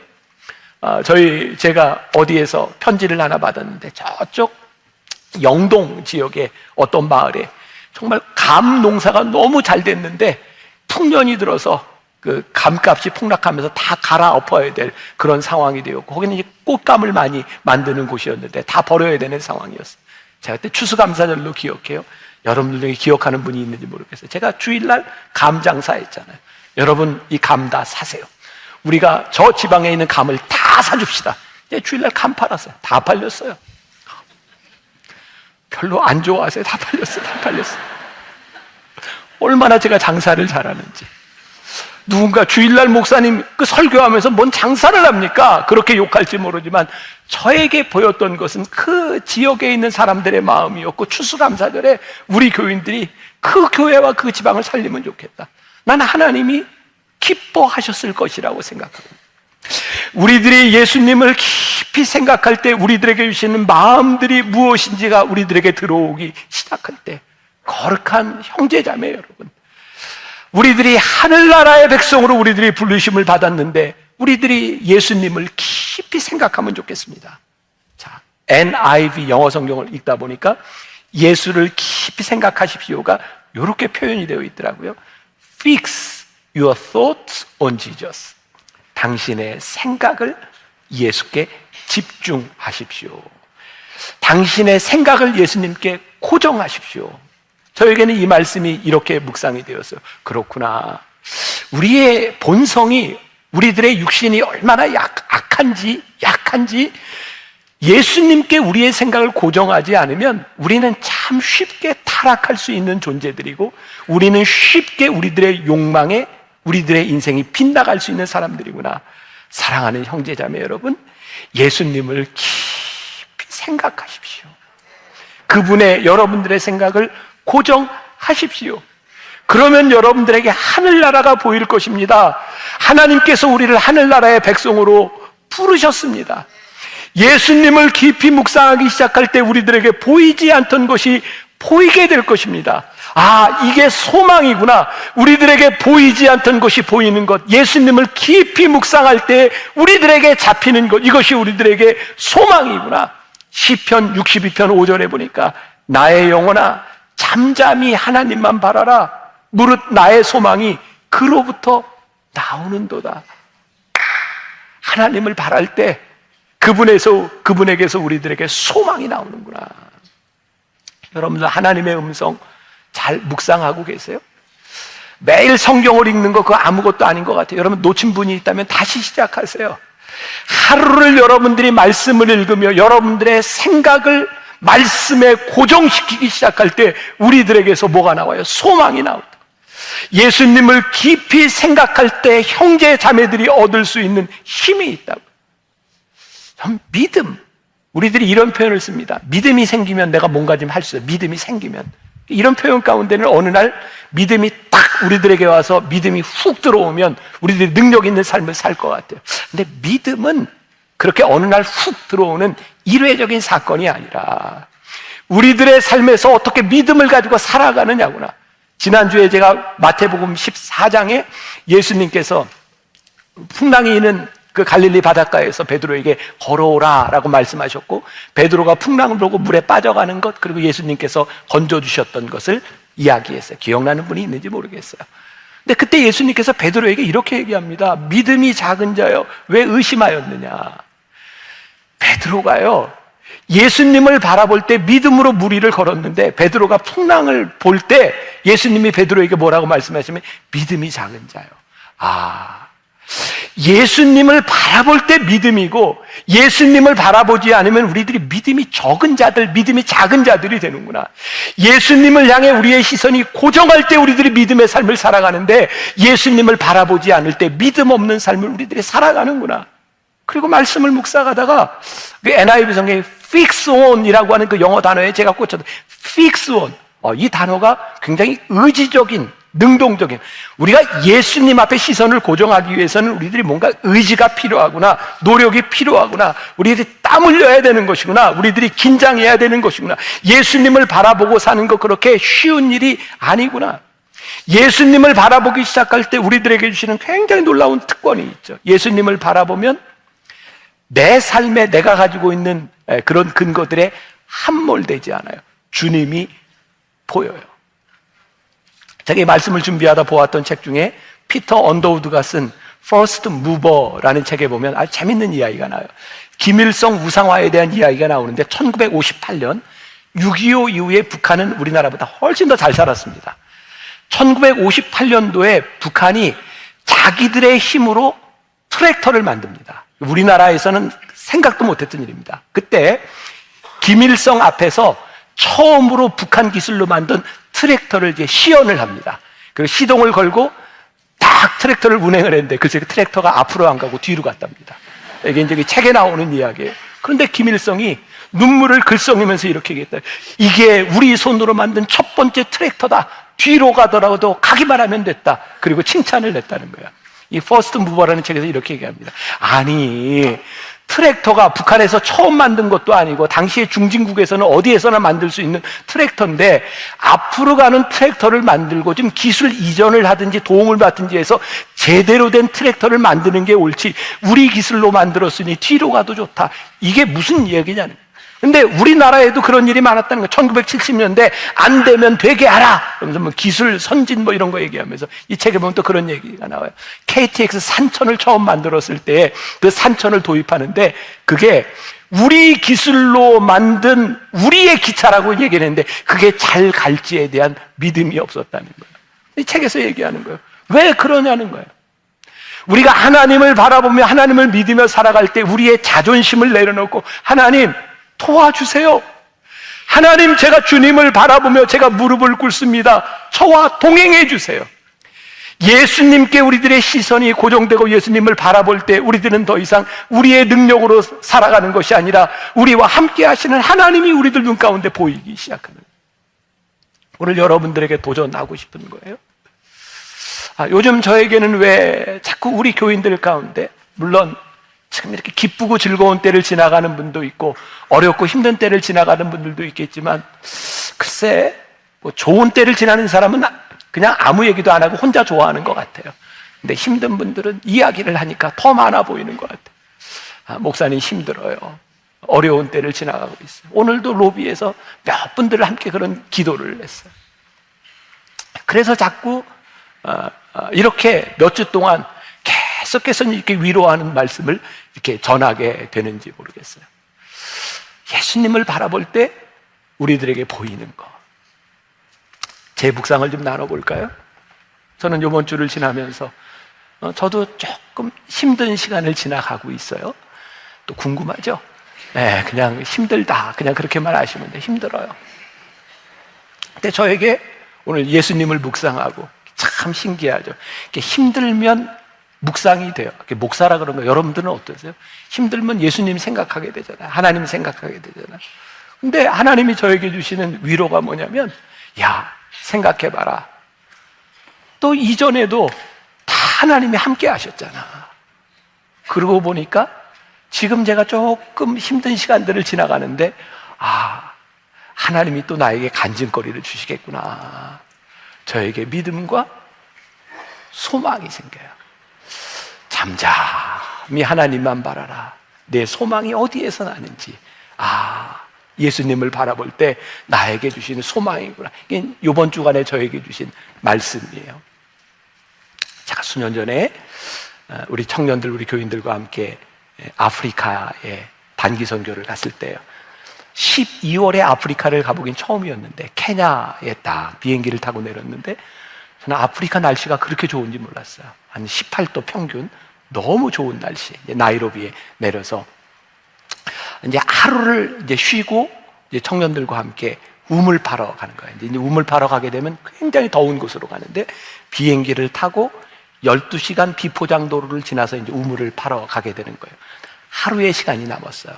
그래서 제가 우리 청년들을 다 데리고 저는 이제 아프리카를 여러 번 가봤으니까 나이로비에 그 케냐에 가면 카렌스 하우스라는 곳이 있어요. 혹시 여러분들 아웃 오브 아프리카라는 영화 보셨어요? 한번 보여줘 보세요. 저기 로버트 레드포드하고 메릴 스트립 나오는 영화인데 보신 적 있어요? 굉장히 지루한 영화죠. 저 영화 진짜 지루해요. 아무튼 아름다운 아프리카의 풍경이 쫙 펼쳐지는데 정말 지루해요. 근데 평화롭고 아름다운, 아마 제 기억에 모차르트인가 아마 이 클라리넷 뭐 이런 음악이 많이 나왔던, 아무튼 음악과 평안함만 느껴지는 지루한 영화였어요. 근데 저기에 영화를 찍었던 배경이 되는 데가 카렌스 하우스라는 데가 있어요. 제가 거기를 알았기 때문에 우리 청년들을 데리고 갔어요. 카렌스 하우스. 아프리카의 저런 유럽풍에 저게 카페도 있고 커피 농장도 있고 한 카렌스 하우스입니다. 우리 청년들에게 야, 너희들 가서 커피 마셔. 그리고 좀 쉬어. 그리고 이제 청년들한테 이렇게 쉬라고 하는데 애들이 잘 못 쉬어요. 자기들끼리 얘기를 하는데 불안한 거예요. 내일이면 우리 12시간 타고 가는데 이거 혹시 당근 아니야? 그러면서 잘 못 쉬어요. 한 청년이 저에게 와서 이렇게 묻더라고요. 목사님, 당근이죠? 제가 그랬어요. 그래, 당근이야. 근데 너희들에게 주어진 이 좋은 시간을 잘 즐겨. 내일이면 너희들이 힘든 시간을 지나가는데 그때도 잘 감당해. 저에게 떠오른 말씀이 하나 있었어요. 전도서 7장 14절 같이 봅시다.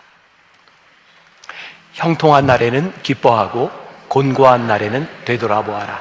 이 두 가지를 하나님이 병행하게 하사 사람이 그의 장래일을 능히 헤아려 알지 못하게 하셨느니라. 저 앞부분을 저는 이렇게 해석을 해봤어요. 형통한 날에는 찬송하고 곤고한 날에는 기도해라.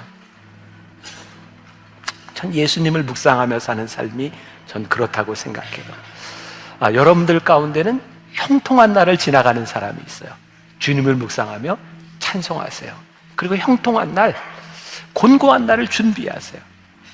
그리고 곤고한 날을 지나가는 사람이 있으면 예수님을 묵상하면서 기도하세요. 주님, 도와주세요. 저에게는 계속해서 우리 교인들 가운데 이 곤고한 날을 지나가는 사람들이 많이 보여요. 그래서 계속 기도하게 돼요. 하나님, 도와주세요. 하나님, 도와주세요. 우리의 거룩함, 예수님을 바라보며 우리의 시선을 예수님께 집중하며 우리들의 삶의 동기가 이 어려운 때를 어떻게 지나가고 이 기쁜 날을 우리들이 어떻게 지나가고 감사한 날을 우리들이 어떻게 지나가고 예수님을 깊이 묵상하며 하나님의 나라가 우리들 눈에 보여서 하나님 앞에 부끄럽지 않은 삶을 살아가는 것, 저는 그게 우리 인생의 최고의 삶이라고 저는 믿습니다. 사랑하는 여러분, 예수님을 깊이 묵상하며 예수님을 바라보며 여러분들 눈에 보이는 것, 여러분들이 붙잡아야 될 것을 붙들고 나아가는 여러분들이 되시기를 주님의 이름으로 간절히 축원합니다. 우리 아까 불렀던 찬양이죠? 왜 나만 겪는 고난이냐고 우리 함께 찬양합시다.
주님의 얼굴 보라를 이야기하고 입으로는 이게 지금 무슨 찬양이었죠?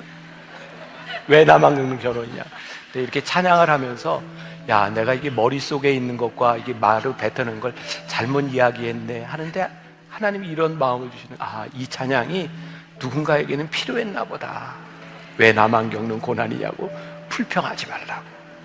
불평하지 말고 뭘 보자고요? 괴로울 때 주님의 얼굴 보자고. 그러고 보니까 이게 더 스토리가 좋아. 괴로울 때 주님의 얼굴 보라. 우리 찬양하면서 우리 한번 기도합시다. 내가 주님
사랑하는 형제 자매들아, 예수님을 깊이 생각하라.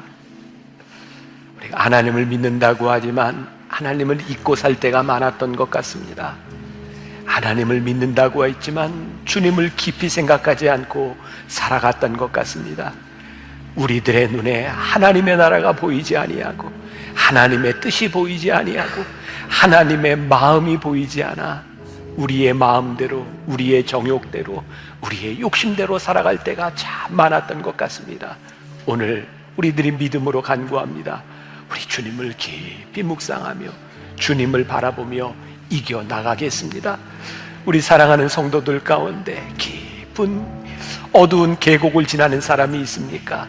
빛이 보이지 않아 어찌할 줄 몰라 헤매는 사람이 있습니까? 주님을 바라보게 하여 주옵소서. 주께 소망이 옴을 고백할 수 있는 사람들이 되게 하여 주옵소서. 우리를 둘러싸고 있는 어둠의 세력들은 예수의 이름으로 물러가게 하여 주옵소서.